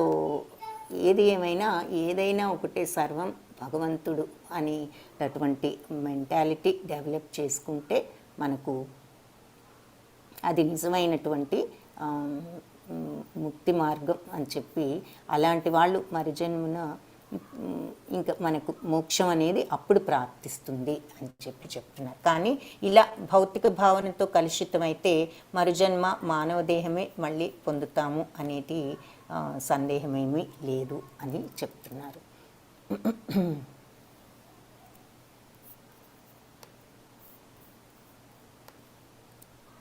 ఉత్క్రామంతం స్థితం వాపి భుంజానం వా గుణాన్వితం విమూఢానాను పశ్యంతి జ్ఞానచక్షుషా. సో ఇక్కడ జీవుడు శరీరాన్ని ఎలా వదిలిపెడతాడో, ప్రకృతి త్రిగుణాల ప్రభావంతో ఎలాంటి శరీరాన్ని అతను అనుభవిస్తున్నాడో మూర్ఖులు అర్థం చేసుకోలేరు. కానీ జ్ఞానంతో శిక్షణ పొందిన కళ్ళు కలిగిన వాళ్ళు ఇవన్నీ కూడా చూడవచ్చు అని చెప్తున్నారు ఇక్కడ. అంటే శరీరాన్ని విడిచిన తర్వాత స్థితం దేహంలో నిలుచుట వాపి, కానీ భుజ్ఞానం అంటే అనుభవించే దానిని, గుణాన్వితం ప్రకృతి ప్రభావాన్ని విమూఢులు అజ్ఞానులు నాన్ ఉపశ్యంతి చూడలేరు, పశ్యంతి చూస్తారు. ఎవరు? జ్ఞానచక్షుష జ్ఞానం అనేటటువంటి కళ్ళున్న వాళ్ళు మాత్రమే చూడగలరు. జీవుడు ఏ విధంగా ఈ దేహాన్ని విడుస్తాడు, ఈ గుణాల కారణంగా ఈ గుణాలను అనుభవిస్తూ ఏ దేహాన్ని పొందుతాడు అనేది అనేది మూఢులు తెలుసుకోలేరు. కానీ జ్ఞానచక్షులు కలిగిన వారు ఈ విషయాన్ని చక్కగా కాంచగలరు. జ్ఞానచక్షు అనే మాట ఇక్కడ ముఖ్యం అంటున్నారు. ఎందుకు?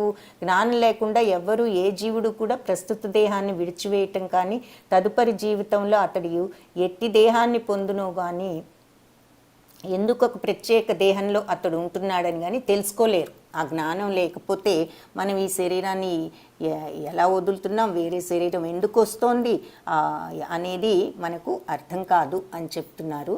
అందుకని ఆధ్యాత్మిక గురువు నుంచి మనం కొంచెం శ్రవణం చేసి అర్థం చేసుకుంటేనే ఈ భగవద్గీత తత్సదృశ వాంగ్మయపు విశిష్ట జ్ఞానం అంతా కూడా మనకు ముఖ్యం. ఇది తెలుసుకుంటేనే మనకి ఈ విషయం అర్థమవుతుంది. ఈ విషయాలను అర్థం చేసుకోవటానికి నిజంగా అర్థం చేసుకుని అభ్యసించిన వాళ్ళు భాగ్యవంతులు అని ఇక్కడ వివరిస్తున్నారు.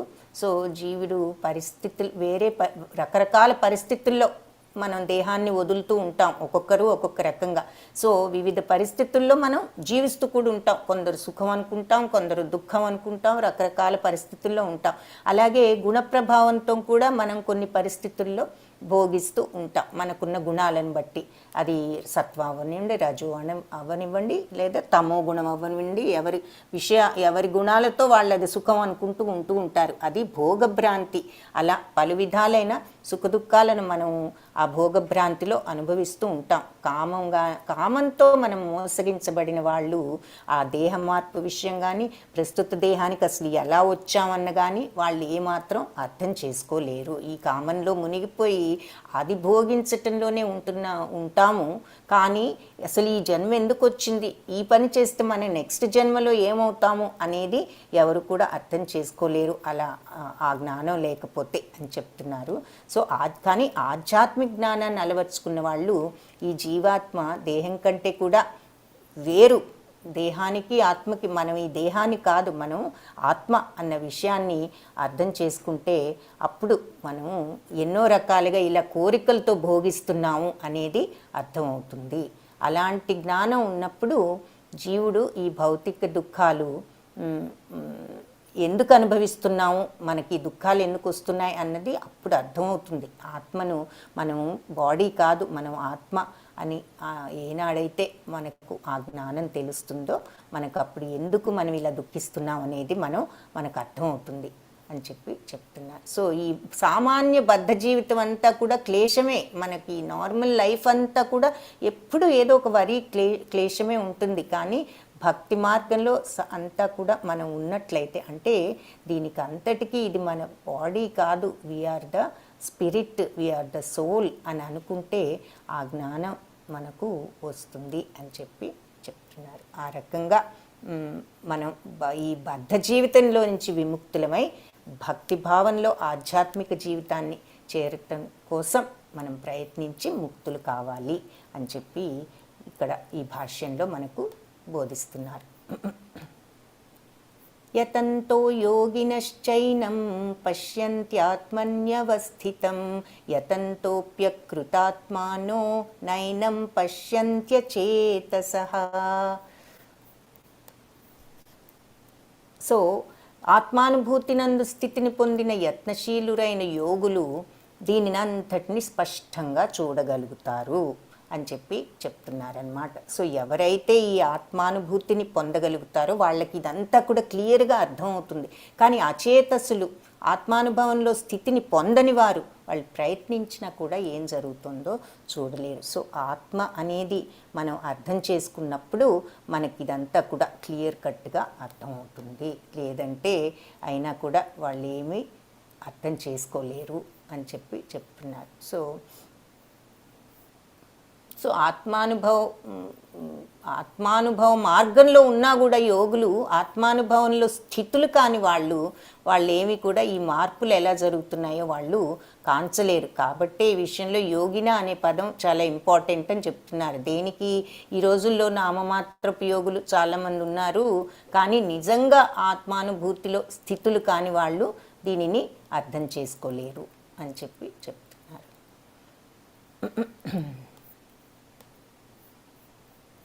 ఇక్కడ ఇది అర్థం జ్ఞాన నేత్రాలతో చూస్తే అర్థమవుతుంది. విమూఢులు ఎంత ట్రై చేసినా అర్థం చేసుకోలేరు. ఈ శరీరాన్ని ఎలా వదులుతామో, ఈ ప్రకృతి త్రిగుణాల ప్రభావంతో మళ్ళీ ఎలాంటి శరీరం వస్తుందో, ఎలా అనుభవిస్తున్నామో ఇదంతా కూడా తెలియదు. జ్ఞాన నేత్రాలతో చూసిన వాళ్ళకి తెలుస్తుంది అంటున్నారు. ఎగ్జాంపుల్ ఇక్కడ ఏం చూపిస్తున్నారు, ఇప్పుడు ఈ కారు ఇంజిన్ ఉంది, మనం ఇంజిన్ వైపు చూస్తాం, దానికి ఏదో ప్రాబ్లం ఉందని కూడా మనకు తెలియదు.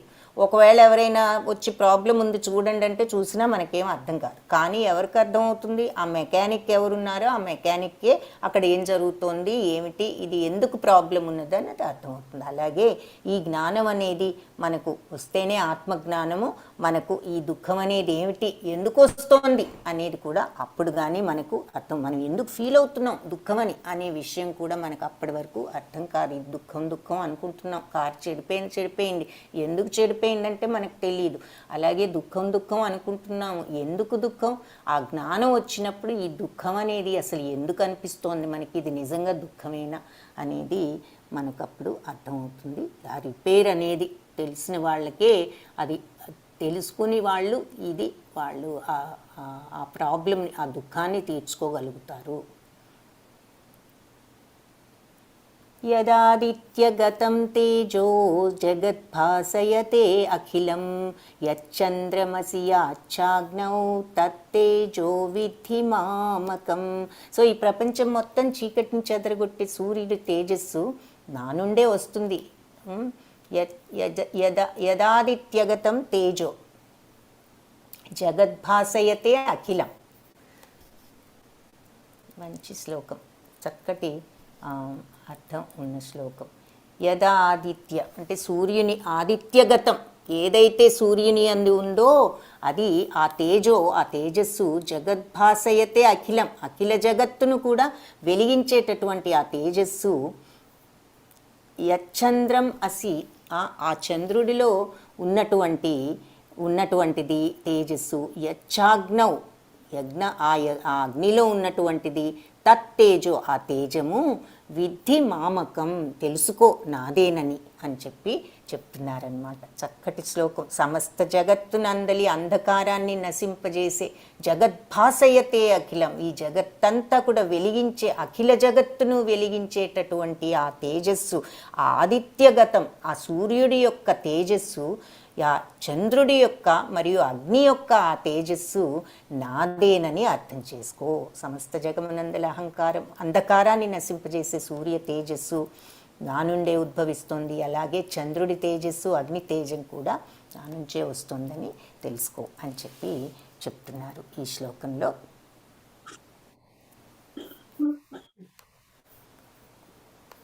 భగవంతుడి యొక్క శక్తి ఇప్పుడు చూస్తున్నాం అన్నమాట. మెల్లమెల్లగా పురుషోత్తముడు అనే దానికి వస్తున్నాం. ఈ భౌతిక జగత్తు, ఆధ్యాత్మిక జగత్తు మొదట చూసాం, వృక్షాలు, ఈ అశ్వత్థ వృక్షం గురించి చూసాము. ఆ తరువాత ఆ జ్ఞానం ఎవరికైతే ఉంటుందో వాళ్ళు మోక్ష మార్గంలో ఉంటారు, లేదంటే ఆ జ్ఞానం లేని నాళ్ళు వాళ్ళు దుఃఖంలోనే ఉంటారు. ఇంద్రియాలు మనస్సుతో కలిపి వేరే శరీరాలు పొందినా కూడా ఈ భావాలన్నీ తీసుకుపోతూనే ఉంటారు, ఆ ఇంప్రెషన్స్. అంతేకాని అందులో నుంచి బయటపడము. మనం ఆ ఇంప్రెషన్స్ అన్ని తీసుకుపోయి ఆ కొత్త జన్మలో కూడా ఆ ఇంద్రియాలతో మనసుతో అదే ఇంప్రెషన్స్ పెట్టేసుకుని అలాగే ఉంటాము అని చెప్తున్నారు. సో మనస్సు అనేది ఈ రకమైన అన్నెసెసరీ ఆలోచనలన్నీ కూడా స్టాప్ చేయాలి అనేది ఒక ముఖ్య విషయం. ఎందుకంటే మనస్సు ఏ రకంగా చెప్తే మనకు ఆ విషయం ఆ రకంగా కనిపిస్తుంది. మనకు ఇది బాగుండలేదు అని మనం నిర్ణయించుకున్నామంటే అలాగే అనిపిస్తుంది. ఇది ఏముందిలే బాగానే ఉంది అనుకుంటే బాగానే ఉంటుంది. సో ఏదైనా మనుషులు కూడా అంతే, వీళ్ళు ఎందుకు ఇలా అన్నారు అనుకుంటే కోపం వస్తుంది. ఏదో అన్నారులే, వాళ్ళు ఏ స్థితిలో ఉన్నారో ఏమిటో అనుకున్నాం అనుకోండి, మనకు పెద్ద పట్టింపు ఉండదు. సో అంతా కూడా మన మైండే చెప్తోంది మనకి. అందుకని ఈ మనస్సు అనేది అన్నెసెసరీగా ఈ ఇంద్రియాలు కలిగించిన ప్రలోభంతో ఈ ఆలోచనలు చేసి మనకు ఈ ఇంప్రెషన్స్ అన్ని క్రియేట్ చేసి ఈ దుఃఖంలో పడి ఉంటున్నారు అని ఈ శ్లోకంలో, ఇందాకటి శ్లోకంలో కూడా చూసాం. తర్వాత ఇప్పుడు భగవంతుడు తన యొక్క శక్తి గురించి చెప్తున్నారు. ఈ అఖిల జగత్తును ప్రకాశింపజేసేటటువంటి సూర్యుడు, చంద్రుడు, అగ్ని అన్నీ కూడా వాటి ప్రకాశం నా నుండే వచ్చింది. ఇంకా ఏమంటున్నారు? గామావిశ్య చ భూతాని ధారయామ్యహమోజసా పుష్ణామి చౌషధీ సర్వా సోమో భూత్వా రసాత్మకః. సో నేను గామావిశ్య చ భూతాని, అన్ని గ్రహాల్లోకి నేను ప్రవేశిస్తాను. అన్ని గ్రహాలలోకి ఆవిష్య అంటే అంటే ఆవహించి నేను అన్ని భూతాలు, జీవులను ధారయామ్యహమోజస పోషిస్తూ ఉన్నాను. ధారయాం అహం ఓజస అంటే నా శక్తి చేత అన్నిటినీ కూడా నేను పోషిస్తూ ఉన్నాను. ఎలా? అన్ని ప్లానెట్స్లోకి నేను ప్రవేశించి నా శక్తితో, అంటే ప్రతి ప్లానెట్లోనూ ఏదో జీవాలు ఉన్నాయి, మనకు తెలియదు. మనం ఈ భూలోకంలోనే మనం ఉన్నాం కాబట్టి ఇంతే అనుకుంటున్నాం. ఏదో ఉన్నాయి, ఆకారాలు లేకపోవచ్చు, బట్ ఏదో శక్తి, చైతన్యం ఉంది ప్రతి ప్లానెట్లో. వాటన్నిటిలో కూడా నేను ప్రవేశించి వాటిని పోషిస్తున్నాను. పుష్ణామి చౌషధి అంటే ఔషధాలను ఆ తర్వాత పోషిస్తున్నాము. పుష్ణామి చౌషధి అంటే చ ఔషధి అంటే ఔషధాలను అంటే సి ఓషన్స్ అన్నమాట. సర్వ అంటే అన్నింటినీ, సోమో అంటే చంద్రుడును, భూత్వ అయి రసాత్మక రసాన్ని సమకూర్చున్నట్టి. సో ప్రతి గ్రహంలోనూ ప్రవేశిస్తున్నాను, నా శక్తి చేతనే అవి తమ కక్షల్లో ఉంటున్నాయి. నేనే చంద్రుడినై సర్వ ఔషధాలకు కూడా జీవరసాన్ని సమకూరుస్తున్నాను అని చెప్తున్నారు. ఔషధాలు, క్షమించాలి, అది ఔషధాలకు శక్తిని, అంటే మనం ఔషధం అంటే మందు మామూలుగా, బట్ ఇక్కడ ఏంటంటే అన్నిటికీ ఉన్నటువంటి ఆ ప్రాణము అనేటటువంటి మందు, అన్ని జీవరాశుల్లో ఉండే ఆ చైతన్యం అనేటటువంటి మందు అనమాట. ఆ చైతన్య రసాన్ని నేనే సమకూరుస్తున్నాను. ఎట్లా అన్ని ప్లానెట్స్లో నేను ఆవహించి అక్కడ ఉన్న అన్ని భూతాలకు నేను చైతన్యం అనే ఔషధాన్ని అందిస్తున్నాను. ఈ ప్లానెట్స్ అన్నీ అలా వాటి కక్షలో అవి ఉన్నాయి అంటే అవి ఎలా ఉన్నాయి? ఇప్పుడు ప్లానెట్స్ ఉన్నాయంటే అవి వాటి కక్ష ఇంగ్లీష్లో ఆర్బిట్ అంటారు, తెలుగులో కక్ష అంటాం కదా మనం. సో ఈ ఎవరి లైన్లో, ఎవరి దారిలో అవి చక్కగా నడుస్తున్నాయి. మరి ఏమి ఒక సెంటీమీటర్ అయినా అటు ఇటు పోకుండా. మరి ఏదైనా మార్పు వస్తేనే భూకంపం వచ్చింది, భూమి దీంట్లో బ్యాలెన్స్లో అంటారు. మరి అలాంటిది ఇది 1 మిల్లీమీటర్ కూడా ఏదైనా అయిందంటే ప్రళయమే సంభవించవచ్చు ఈ ప్లానెట్స్. మరి అంత పర్ఫెక్ట్గా ప్రతిదీ ఎవరి మార్గంలో వాళ్ళది, ఏని ఒకదాని ప్లేస్లోకి ఒకటి వెళ్లకుండా అంత జరుగుతోంది అంటే ఆయన స్వయంగా భగవంతుడే చెప్తున్నారు, నా శక్తి ద్వారా అవి కక్షలో ఉంటున్నాయి. నేను చంద్రుడిగా మారి అన్ని ఔషధాలకు కూడా నేను జీవన రసాన్ని సరఫరా చేస్తున్నాను అని చెప్పి ఈ శ్లోకంలో చెప్తున్నారు. అంటే ఇక్కడి నుంచి భగవంతుడు ఆయన యొక్క శక్తిని, పురుషోత్తముడు అది చెప్తున్నారు మనకి. పురుషోత్తమ యోగం చూస్తున్నాము. ముందు ఈ భౌతిక ప్రపంచం ఏమిటి, ఇది మాయ ఏమిటి, దీన్ని తెలుసుకున్న వాళ్ళు ఎలా ఈ దుఃఖం నుంచి బయటపడతారు, మోక్ష మార్గంలోకి వస్తారు. తెలుసుకొని లేని వాళ్ళు ఇలా వాళ్ళ ఇంప్రెషన్స్ అన్నీ తీసుకుని ఒక శరీరంలో నుంచి ఒక శరీరంలోకి వెళ్ళి కొత్త శరీరంలో కూడా ఇలా ఈ పాత భావాలతో, ఈ మనస్సు ఇంద్రియాలతో కలిపి దుఃఖంలో ఉంటూ ఉంటారు అని చెప్పి ఆ తర్వాత ఆయన యొక్క శక్తులను మనకు చెప్తున్నారన్నమాట. తేజస్సు, సూర్య తేజస్సు, చంద్ర తేజస్సు, తర్వాత ఈ అగ్ని తేజస్సు నా నుండే వస్తుంది. ఈ ప్లానెట్స్ అన్నీ నేనే వాటిని కక్షలో ఉంచి వాటి ప్రతి ప్లానెట్లోనూ నేను ఆవహించి అక్కడ ఉన్న వాటన్నిటికీ కూడా చైతన్యాన్ని కలిగిస్తున్నాను అని. ఇక్కడ ఇంకేం చెప్తున్నారంటే అహం వైశ్వానరో భూత్వా ప్రాణినాం దేహమాశ్రితః ప్రాణాపాన సమాయుక్తః పచామ్యన్నం చతుర్విధం. సో అహం వైశ్వానరో భూత్వా, నేను ఒక విష్ణు అగ్నిలాగా, వైశ్వానరో భూత్వా. సో జఠరాగ్ని రూపంలో గల నా సంపూర్ణమైనటువంటి అంశ. సో వైశ్వానరు, మనం ఆకలిస్తే చూడండి జఠరాగ్ని అంటూ ఉంటాం.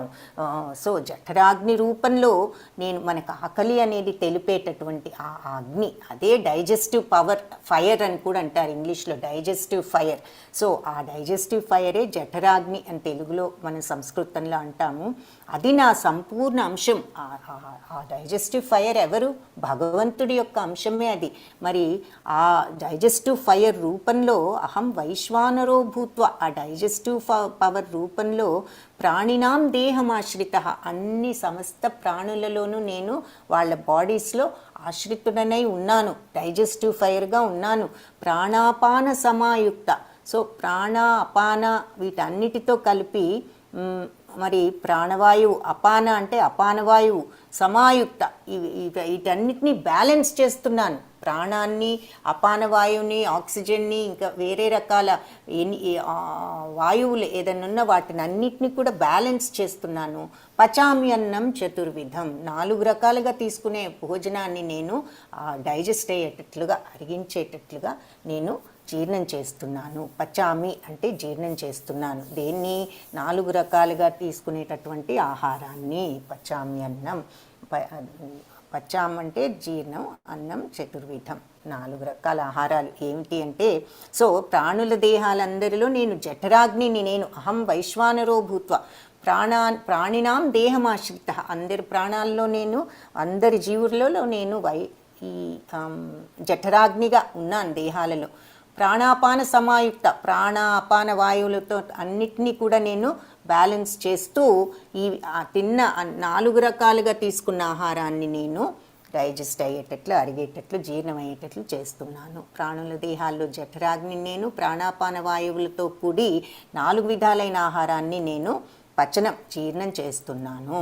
సో 4 విధాల ఆహారాలు అంటున్నారు. ఏమిటా 4 విధాల ఆహారాలు అంటే, మరి మనం 4 విధాలుగా తీసుకుంటాం కదా. అంటే భక్ష్యాలు, భోజ్యాలు, చోష్యాలు, లేహ్యాలు అంటే కొన్నేమో నవిలి తినేవి, కొన్నేమో మరి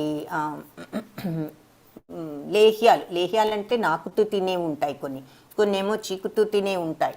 సో నమిలేవి, చికేవి, త్రాగేవి, కొన్నేమో తాగవలసినవి, కొన్ని నాకుతూ తినేవి. సో ఈ 4 రకాలుగా ఎలా తీసుకున్న ఆ ఆహారాన్ని నేను డైజెస్ట్ చేస్తాను. పచామ్యన్నం చతుర్విధం. సో అని చెప్పి 4 రకాలుగా తీసుకునే ఆహారాన్ని నేను జీర్ణం చేస్తాను. ఇది ఇంపార్టెంట్ శ్లోక, అన్నీ ఇంపార్టెంటే. ఇది కూడా చాలా మంచి శ్లోకము, తప్పనిసరిగా వీలైతే నేర్చుకోండి. సర్వస్య చాహం హృది సన్నివిష్టో మత్తా స్మృతిర్జ్ఞానమపోహనం చ వేదైశ్చ సర్వైర్ అహమేవ వేద్యో వేదాంతకృద్వేద విదేవ చాహం.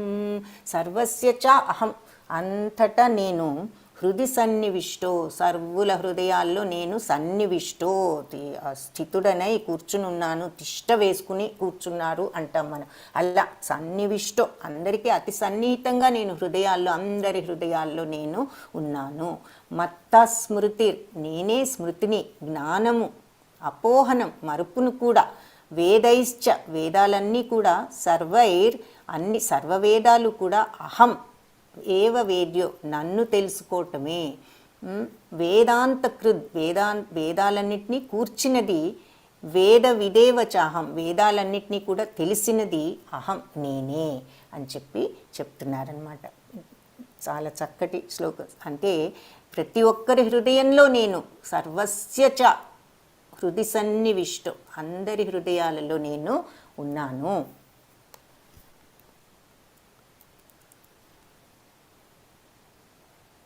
సో అందరి హృదయాలలో నేను ఉన్నాను. ఆ తర్వాత మత్త స్మృతిర్ జ్ఞానం, మత్త నేనే స్మృతిని, నేనే జ్ఞానాన్ని, నేనే అపోహనాన్ని, మరుపును కూడా నేనే, వేదాలన్నిటితో కూడా, సర్వవేదాలతో కూడా, అహం నేను, నన్నే తెలుసుకుంటారు. వేద్య, తెలియదగిన వాడని ఎవరిని, వేదాలన్నీ తెలుసుకోవటంలో తెలియదగిన వాడని ఎవరిని అంటే నేనే. వేదాంత కృద్ అంటే వేదాలు తెలిసిన వాడును, వేదాలను కూర్చిన వాడును, వేద విదేవ చాహం అంటే వేదాలు తెలిసిన వాడును కూడా నేనే అని చెప్పి చెప్తున్నారు. సో సర్వుల హృదయాలందు నేను నిలిచి ఉన్నాను. నా నుండియే స్మృతి, జ్ఞానము, మరుపు అనేవి కలుగుతున్నాయి. నేనే సమస్త వేదాల ద్వారా తెలియదగిన వాడును. వాస్తవానికి వేదాంతకృత్, వేద అన్నారు కదా. వేదైశ్చ సర్వైర్ అహమేవ వేద్యో అంటే వేదాలన్నిటి ద్వారా తెలుసుకునేవాడిని, అహమేవ వేద్యో నన్నే తెలుసుకుంటున్నావు. వేదాంతకృత్ అంటే వాస్తవానికి వేదాంత కర్తను. వేద విదేవ చాహం వేదాలను తెలిసిన వాడిని నేనే, వేదాలను ఎరిగిన వాడును నేనే అని చెప్పి ఇక్కడ భగవంతుడు చెప్తున్నారు. ఏమిటి ఇంతగా భగవంతుడు తన గురించి చెప్పుకుంటున్నారు అని మనం అనుకోవటం కాదు. భగవంతుడు చెప్పకపోతే ఈ విషయాలు మనకి ఎలా తెలుస్తాయి? మన పెద్దవాళ్ళు చెప్తున్నారు, మనకు తెలిసినవి అనుకుంటున్నాం. పెద్దవాళ్ళకి ఎక్కడి నుంచి తెలిసాయి? ఇలా పరంపరగా వస్తూ ఉండబట్టి మనకు కంప్లీట్ భగవద్గీత నాలెడ్జ్ లేకపోయినా కొన్ని బేసిక్ విషయాలు తెలుసు అనమాట. భగవంతుడు ఉన్నాడు, ఆయనే అన్నిటికీ కారణం అని మనం అనుకుంటూ ఉంటాము జనరల్గా. అది ఎలా తెలుసు అంటే ఇలా పరంపరగా వచ్చిన నాలెడ్జ్లో కొంత బేసిక్ పాయింట్స్ అయినా మనకు వచ్చాయి కాబట్టి. సో మొట్టమొదట ఎలా వచ్చిందంటే మరి భగవంతుడు, ఇది మనకు తెలిసిన విషయమే కదా, ఇది ఏంటి ఇలా చెప్పుకుంటున్నారనే ఫీలింగ్ రావచ్చు. మరి అది మొదట్లో ఎవరికి తెలుసు? ఇదంతా ఆయన చెప్పబట్టే ఈ జ్ఞానం వచ్చింది. అది పరంపరలుగా మనకు వస్తూ కొంత ముఖ్య విషయాలు ఇంత డీటెయిల్డ్గా తెలియకపోయినా కొన్ని బేసిక్ థింగ్స్ మనకు తెలిసాయి. దానికే మనం తెలుసు అని మనం అనుకోకుండా అది భగవంతుడు చెప్పబట్టే అది మనకు అర్థమైంది. ద్వావిమౌ పురుషౌ లోకే క్షరశ్చాక్షర ఏవ చ క్షరః సర్వాణి భూతాని కూటస్థోక్షర ఉచ్యతే. సో ఇప్పటి వరకు ఆయన తన యొక్క మన భౌతిక ప్రపంచం మాయా, ఏ విధంగా మనం మాయకు బద్దులవుతున్నాం, ఏ విధంగా మోక్షం తెచ్చుకోవచ్చు, ఆ తర్వాత తన యొక్క శక్తిని చెప్పారు. ఇప్పుడు ఫైనల్గా ఇంకా మనకు విషయం పురుషోత్తముడు అనే విషయం దగ్గరకు వచ్చారనమాట. ద్వావిమౌ పురుషౌ లోకే క్షరశ్చాక్షర ఏవచ. ఈ లోకంలో 2 రకాల పురుషులు ఉన్నారు, క్షరులు అక్షరులు అని చెప్పేసి. క్షరులు అంటే నశ్వరులు, అక్షరులు అంటే అనశ్వరుడు, అంటే నాశనం లేని వాళ్ళు, నశించేవాళ్ళు అన్నట్లుగా. అంటే పొరపాట్లు చేసేవాళ్ళు, పొరపాట్లు చేయని వాళ్ళు అని కూడా చెప్పుకోవచ్చు. క్షరసర్వాణి భూతాన్ని అంటే ఈ భౌతిక ప్రపంచంలో ఉన్న వాళ్ళంతా క్షరులు. కూటస్థోక్షర ఉచ్యతే. ఆధ్యాత్మిక జగత్తులో ఉన్న వాళ్ళంతా కూడా అనశ్వరులు అని ఉచ్యతే చెప్పబడింది అని చెప్పేసి చెప్తున్నారు. ఏకత్వమందు అనశ్వరులు. ఏకత్వం అంటే భగవంతుణ్ణి పొందిన వాళ్ళు, భగవంతుడితో ఆయన లోకంలో ఉండి ఆయనను పొందిన వాళ్ళు అనశ్వరులు. అలాగే ఈ భౌతిక దాంట్లో ఉన్న వాళ్ళంతా, ఈ జీవులంతా కూడా క్షరులు అని చెప్తున్నారు. సో నశ్వరులు అశ్వరులు అని జీవులలో 2 రకాలు ఉన్నారు. అయితే ఈ భౌతిక జగత్తులో ఉన్న వాళ్ళంతా కూడా నశ్వరులు అంటే క్షరులు అనమాట. అంటే పొరపాట్లు చేసేవాళ్ళు, ఫైనల్గా లీనం అయిపోయేవాళ్ళు, నాశనం అయ్యేవాళ్ళుగా ఉంటారు. మరి మనం ఎప్పటికీ ఉండం కదా. అయితే ఆధ్యాత్మిక జగత్తులో ఉన్న ప్రతి జీవి కూడా ఎవరు అంటే భగవంతుడి యొక్క ఏకత్వంలో ఉన్నటువంటి వాళ్ళు, ఆయనతో ఉన్నటువంటి వాళ్ళు అనశ్వరులు అని చెప్తున్నారనమాట. సో భౌతిక జగత్ ఎవరుంటారు భగవంతుడితో ఉండటం అంటే మరి ఆ మోక్షాన్ని తెచ్చుకున్న వాళ్ళు ఉంటారు, వాళ్ళు అనశ్వరులు అని ఇక్కడ మెయిన్ పాయింట్ అన్నమాట ఈ శ్లోకంలో.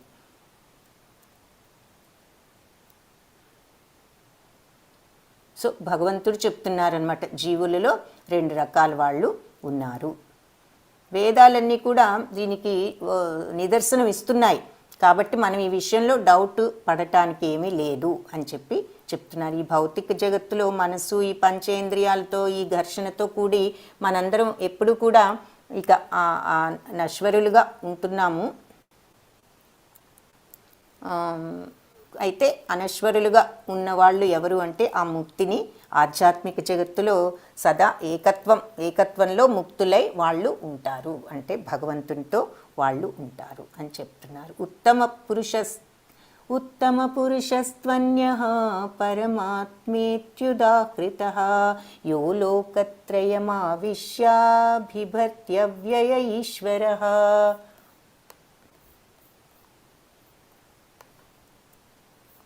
సో పతనం చెందేవారు క్షరులు, తప్పులు చేస్తూ పతనం చెందని వారు అక్షరులు. గోపబాలుని చూపిస్తున్నారు, నిరంతరము కృష్ణుడి మీదే వాళ్ళ ధ్యాస, గోపికలకు కానీ గోపబాలురికి కానీ. సో వాళ్ళని ఒక ఎగ్జాంపుల్గా ఎల్లప్పుడూ భగవంతుడితో ఉండాలనేటటువంటి కోరిక వాళ్ళిగా ఎల్లప్పుడూ అలా ఉండేవాళ్ళు, ఆత్మానుభూతిలో, భగవత్ అనుభూతిలో. ఇది స్వతంత్రంగా భోగించాలనే కోరిక, భౌతిక ప్రపంచంలోనే మనం ఆ కోరికతో ఉన్ననాళ్ళు ఇక్కడే ఉంటాము అని ఎగ్జాంపుల్ చూపించారు. సో ఉత్తమ పురుషస్త్వన్య పరమాత్మేత్యుదాహృతః యో లోకత్రయమావిశ్య బిభర్త్యవ్యయ ఈశ్వరః. సో ఈ ఇద్దరితో పాటు ఇంకొక నశ్వరులతో పాటు ఈ ప్రపంచంలో ప్రవేశించి వాటిని భరిస్తున్నటువంటి నాశనరహితుడైనటువంటి పరమేశ్వరుడు ఉన్నాడు, పరమాత్ముడు అనే సర్వోత్తముడు అయిన పురుషుడు ఉన్నాడు అని చెప్పి ఫైనల్గా పురుషోత్తముడు అనే దానికే అర్థం ఏమిటి అని మనం ఇక్కడ చూస్తున్నాం. సో ఈ యస్మాత్ ఈ కారణాల వల్ల క్షరం అతీతోహం. సో క్షరపురుషునికి అతిక్రమించిన వాడినై నేను, అహం నేను, అక్షరాదపి అక్షర పురుషుల కన్నా అంటే క్షరుల కన్నా అక్షరుల కన్నా కూడా అపి వాళ్ళిద్దరికన్నా కూడా నేను ఉత్తముడను శ్రేష్ఠుడను. అతోస్మి అందుకని ఉన్నాను అలా శ్రేష్ఠుడనై ఉండబట్టి లోకంలోనూ లోకే వేదేచ వేదాల్లో కూడా ప్రదిత అంటే ప్రసిద్ధుడను పురుషోత్తముడను అని చెప్తున్నారు అన్నమాట. ఈ కారణం చేత నేను క్షరులకు అక్షర పురుషులకు కూడా అతీతుడను. ఏ కారణం చేత? ఉత్తమ పురుషస్త్వన్య పరమాత్మ్యేత్యుదాహృత చెప్పారు కదా. సో ఉత్తమ పురుషుడు ఇరువురు కాకుండా ఈ మూడు లోకంలోనూ ప్రవేశించి వాటిని భరించే సాక్షాత్తు నేను అవ్యయ ప్రభువును, అవ్యయుడను అంటే నాశనం లేనటువంటి పరమాత్మ, పరమాత్మేతి ఆయన వాడినటువంటి మాట అన్నమాట. ఈశ్వర అంటే ప్రభు అని ఇక్కడ అర్థము. సో ఈ ఇరువురు అంటే క్షరులు అక్షరులు కాకుండా ఈ ముల్లోకాలలోనూ ప్రవేశించి వాటిని భరించేటటువంటి లోకత్రయం ఆవిష్య మూడు లోకాలను ఆవహించి, మూడు లోకాలను ఎందుకంటున్నారు? ఎన్నో లోకాలు ఉన్నాయి కదా అని మనం అనుకుంటాం.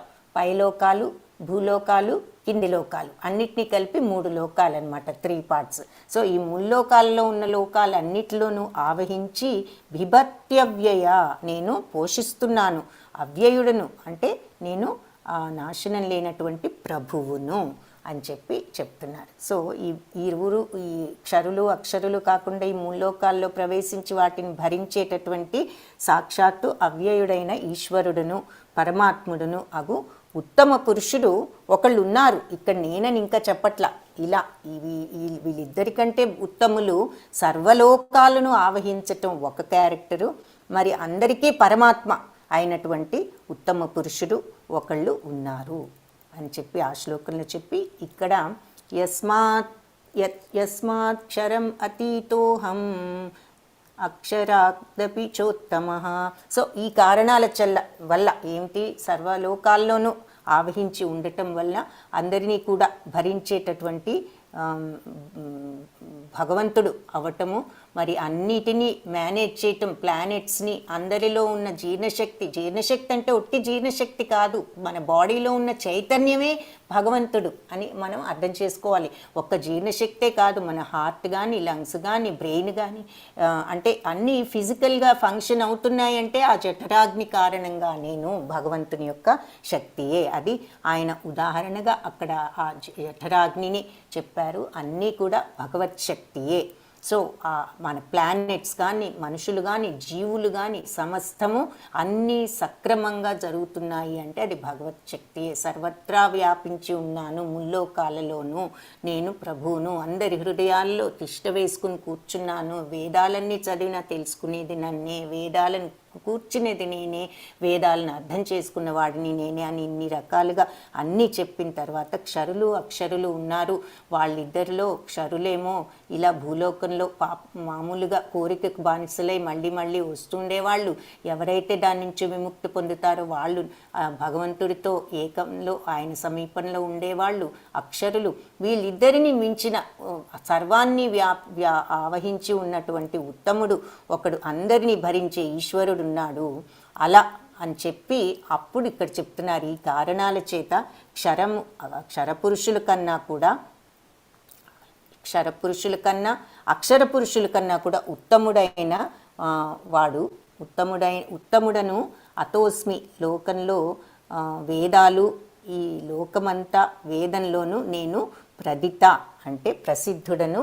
ఏమని ప్రసిద్ధుడను? పురుషోత్తముడునని ప్రసిద్ధి చెందాను. ఈ కారణాల చేత నేను ఈ క్షరుల కన్నా అక్షరుల కన్నా ఉత్తముడను అని లోకంలోనూ ఈ వేదాలలోనూ కూడా ప్రసిద్ధి చెందాను, పురుషోత్తముడను అని. సో భగవంతుడు సర్వవ్యాపకుడు, సర్వజ్ఞుడు, సర్వశక్తి సంపన్నుడు అవటంతో ఆయన పురుషోత్తముడనయ్యానన్నది మనకి ఇక్కడ ముందు శ్లోకాల వల్ల తెలిసింది. సర్వత్రా వ్యాపించి ఉన్నానన్నాడు. సర్వవ్యాపకుడు, సర్వజ్ఞుడు, అందరి హృదయాలలో తిష్ట వేసుకుని ఉన్నాను, ఆయనకు తెలియంది లేదు, అందరిలోనూ ఉన్నది. సో సర్వజ్ఞుడు, అన్నీ తెలిసిన ఆయన. ఆ తర్వాత సర్వశక్తి సంపన్నుడు, మరి అందుకే ఆయన అన్నీ కూడా అన్నీ పర్ఫెక్ట్గా నడిపించేటటువంటి శక్తి భగవంతునికి ఉన్నది. సో ఈ మూడు ఉన్నటువంటి పురుషోత్తముడుగా నేను ప్రసిద్ధి నొందాను. నెక్స్ట్ ఇక లాస్ట్ శ్లోక అయిపోవచ్చింది, శ్రద్ధగా వినండి. ఈ 1-2 శ్లోకాలతో ఫినిష్ అయిపోతుంది. యో మామేవం అసమ్మూఢో జానాతి పురుషోత్తమం స సర్వవిద్భజతి మాం సర్వభావేన భారత. సో యో మాం ఏవం అసమ్మూఢో అంటే నన్ను ఎవరైతే ఏమాత్రం సందేహం లేకుండా జానాతి పురుషోత్తముడునని తెలుసుకుంటారో స సర్వవిద్భజతి మాం, ఎప్పుడు కూడా నన్ను వాళ్ళు భక్తి సేవలో నా భక్తిలో అంటే వాళ్ళు నా ఆలోచనలోనే నియుక్తులై ఉంటారు. సర్వభావేన భారత, ఎల్లవేళలా కూడాను అని చెప్తున్నారన్నమాట. సో భగవంతుణ్ణి ఎవరైతే నిజంగా పురుషోత్తముడు అని అర్థం చేసుకుంటారో, నన్ను ఈ విధంగా సందేహం లేకుండా ఎవరైతే పురుషోత్తముడని తెలుసుకుంటారో అతడు సర్వము ఎరిగినవాడు, భక్తితో సేవిస్తూ నన్ను అన్ని రకాలుగాను అని చెప్తున్నారు. అంటే సంశయరహితంగా నన్ను పురుషోత్తముడినని తెలియగలిగిన వాడే సర్వము తెలిసినవాడు. సో భగవంతుణ్ణి తెలుసుకోవటమే మనకు సర్వ జ్ఞానానికి, అంటే జ్ఞానము అంటే అది నోయింగ్ ది క్షేత్రజ్ఞుడిని తెలుసుకోవటమే. 13th చాప్టర్లో కూడా చూసాం. క్షేత్రజ్ఞుడు డిఫరెన్స్ తెలుసుకోవటం, క్షేత్రజ్ఞుణ్ణి అర్థం చేసుకోవటమే జ్ఞానము. ఇది తప్ప వేరే ఏదైనా జ్ఞానం కాదు అనేది ఇంకా డీటెయిల్డ్గా స్థితప్రజ్ఞత లక్షణాలు అవన్నీ కూడా చెప్తూ మనకు చెప్పారనమాట. సో ఆ జ్ఞానం ఎలా వస్తుందంటే ఆ స్థితప్రజ్ఞత స్టేజ్కి ఆత్మ, మనం బాడీ కాదు, ఈ మైండ్లో వచ్చే ఆలోచనలు కాదు, ఈ ఆలోచనలు వేస్ట్, వీటి వల్ల మనకు భవబంధాలు తప్ప ఏమీ రావు అనేది మనం ఎప్పుడైతే తెలుసుకుంటామో అది స్థితప్రజ్ఞత. బ్యాలెన్స్డ్గా అలా ఉండగలిగినాడు మనం భగవంతుని కూడా తెలుసుకోగలుగుతాం. అందుకే అతడు నా సంపూర్ణ భక్తి సేవలో నిమగ్నమై ఉంటాడు, భగవంతుని యొక్క మార్గంలోనే ఉంటాడు. ఎవరిని చూసినా భగవత్ స్వరూపంగా చూస్తాడు. నేను ఇంతకుముందు కూడా చెప్పాను, కృష్ణుడు భాగవతంలో అర్జునుడు గనక ప్రశ్నలు వేసి నాలెడ్జ్ అంతా తెలుసుకున్నట్టు ఉద్ధవుడు కూడా ఎన్నో ప్రశ్నలు వేసి చివరికి ఇలా అడుగుతూ ఎన్నో విషయాలను తెలుసుకున్న తర్వాత చివరికి భగవంతుడు అంతా కూడా 2 మాటల్లో సమరైజ్ చేసేస్తాడు. ఏమనంటే, అందరిలో నన్ను చూడు, ఏ పని చేసినా నా కోసం చేస్తున్నాను అనుకుని చెయ్యి అని చెప్పి, అదే భావన ఇప్పుడు ప్రహ్లాద మహారాజు లాంటి వాళ్లకు ఉన్నది. సో ఎవరైతే నన్ను పురుషోత్తముడు అని సర్వము అని తెలుసుకుంటారో, సర్వం తెలిసిన వాళ్ళు ఎప్పుడు కూడా నా భక్తి సేవలో నిమగ్నమై ఉంటారు. భగవత్ సేవ అంటే భగవంతుణ్ణి అందరిలో దర్శించటం, అందరిలో ఏది చేసినా భగవంతుని ప్రీత్యర్థం. ఇది గుహ్యతమం శాస్త్రం ఇదముక్తం మయా నఘ ఏతద్బుద్ధ్వా బుద్ధిమాన్ స్వాత్కృతకృతశ్చ భారత స్యాత్కృతకృతశ్చ భారత. సో ఇది గుహ్యతమం. సో మిక్కిలి రహస్యమైనటువంటి ఈ శాస్త్రము చాలా నీకు తెలుపబడినది. ఇదం ఉక్తం, నీకు చెప్పబడింది. ఎవరు? మయ, నా చేత, అనగా పాపరహితుడా. ఏతత్, దీనిని బుద్ధ్వా, తెలుసుకుని, బుద్ధిమాన్, ఎవరైతే బుద్ధిమంతులు దీన్ని తెలుసుకుంటారో, స్యాత్, అవుతారు. ఏమిటి? కృతకృత్యులు అవుతారు వాళ్ళ ప్రయత్నాల్లో, భారత, విజయవంతులు అవుతారు అని చెప్తున్నారు. సో ఓ పాపరహితుడా, అనగా అంటే పాపరహితుడా, వేదాలన్నిట్లోకి అత్యంత రహస్యమైన ఈ భాగాన్ని నేను ఇప్పుడు నీకు వెల్లడించాను. దీనిని అవగాహన చేసుకున్నవాడు బుద్ధిమంతుడు కాగలడు, అతని ప్రయత్నాలన్నీ కూడా పూర్ణ విజయాన్ని సాధిస్తాయి అని చెప్పి భగవంతుడు ఇక్కడ చెప్తున్నారనమాట. సో సమస్త శాస్త్రాల సారం ఇదేనని భగవంతుడు ఇక్కడ స్పష్టంగా శ్రీకృష్ణుడు వివరిస్తున్నారు. ఆయన తెలిపిన ఈ విషయాలు ప్రతి ఒక్కరూ కూడా యథాతథంగా స్వీకరించాల్సి ఉంది. ఈ విధంగా మనుషులు బుద్ధిమంతులు, ఆధ్యాత్మిక జ్ఞానము నందు వాళ్ళు పరిపూర్ణులు కాగలరు. అంటే ఈ తత్వాన్ని అవగాహన చేసుకుని భగవంతుడి యొక్క తత్వాన్ని ఆ భక్తి యోగంలో ఉండటం ద్వారా మనం ఈ త్రిగుణాల యొక్క కల్మషాన్ని నుంచి బయటపడవచ్చు. భక్తి అంటే ఏమిటి, ఎలా అలవర్చుకుంటాం, భగవంతుడి మీద ఆ ప్రేమ, ఆ గౌరవం ఎలా అలవర్చుకుంటాము అంటే మనము ఆ స్థితప్రజ్ఞత ద్వారా, మనము ఇది బాడీ కాదు మైండ్ అని మనం ప్యూరిటీ ద్వారా అందరిలోనూ భగవంతుడిని దర్శించగలిగినప్పుడు మనము ఆ ఫీలింగ్ని, భగవంతుణ్ణి మనం ఫీల్ అవ్వగలుగుతాం, అనుభూతి చెందగలుగుతాం. ఆత్మానుభూతి, పరమాత్మానుభూతి, మా బ్రహ్మస్థితికి, బ్రాహ్మీ స్థితికి వెళ్ళగలుగుతాం అన్నమాట. సో ఆధ్యాత్మికత్వాన్ని కూడి ఉండటం వల్ల మనకు వాస్తవానికి శుద్ధ భక్తి భగవంతుడి అంతరంగ శక్తి యొక్క ఆధ్వర్యంలోనే జరుగుతుంది. భగవానుడు సూర్యుడైతే అజ్ఞానం అంధకారం లాంటిది.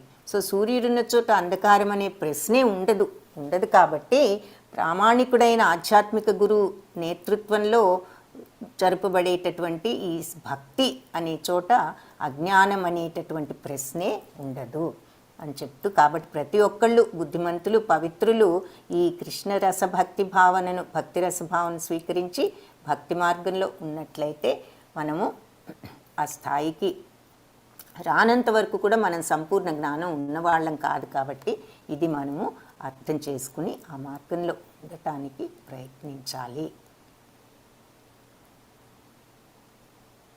సో మనం అలా భక్తి అంటే సత్సంగ సాహచర్యంలో ఉన్నప్పుడు కొన్ని మనం ఈ సంపూర్ణ భక్తి భావనలో ఉన్న విశుద్ధ భక్తుల సాహచర్యంలో భక్తి సేవ చేస్తున్నప్పుడు కొన్ని అలవాట్లను మనం సమూలంగా నాశనం చేసుకోవాల్సి ఉంటుంది.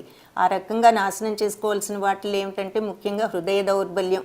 కాబట్టి దానిని మనం అధిగమించి మనం అంటే ఏంటంటే ఆ వీక్నెస్ అన్నమాట, అంటే ఏది కోరికలకు బానిసలు అవ్వటం, దాన్ని మనం అధిగమించాలి. వీటన్నిటికీ కూడా మంచి గురువు, సత్సాంగత్యం ఇవన్నీ కూడా ఇంపార్టెంట్ అని చెప్తున్నారు.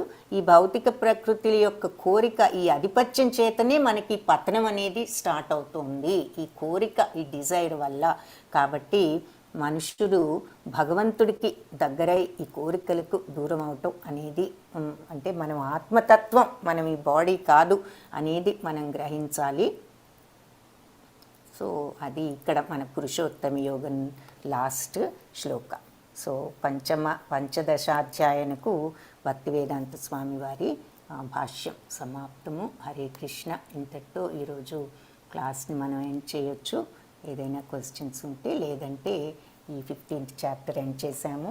సో మీ భక్తి వృక్ష అందరూ కూడా బాగానే సక్సెస్ఫుల్గా కంటిన్యూ చేస్తున్నారని అనుకుంటున్నాను. అందరికీ కూడా అభినందనలు. రాజశేఖర్ ప్రభు తర్వాత అందరికీ కూడా అభినందనలు. అలాగే కంటిన్యూ చేయండి. క్లాస్ కొంచెం అనుకున్న దానికన్నా ఎక్కువసేపు నడిచిందేమో, కొద్దిగా క్షమించాలి. కానీ ఇది ముఖ్యమైన చాప్టర్, మీకు అంతా కూడా వీలైనంత వివరంగా అన్ని శ్లోకాలు వివరించాలనే ఉద్దేశంతో అన్నీ కూడా కవర్ చేయటం జరిగింది. సో ఇంతటితో మనం ఈ చాప్టర్ని ఎండ్ చేద్దాం. ఏదైనా క్వశ్చన్స్ లేకపోతే we can end the chapter. వాంఛాకల్పతరుభ్యశ్చ కృపా సింధుభ్య ఏవ చ పతితానాం పావనేభ్యో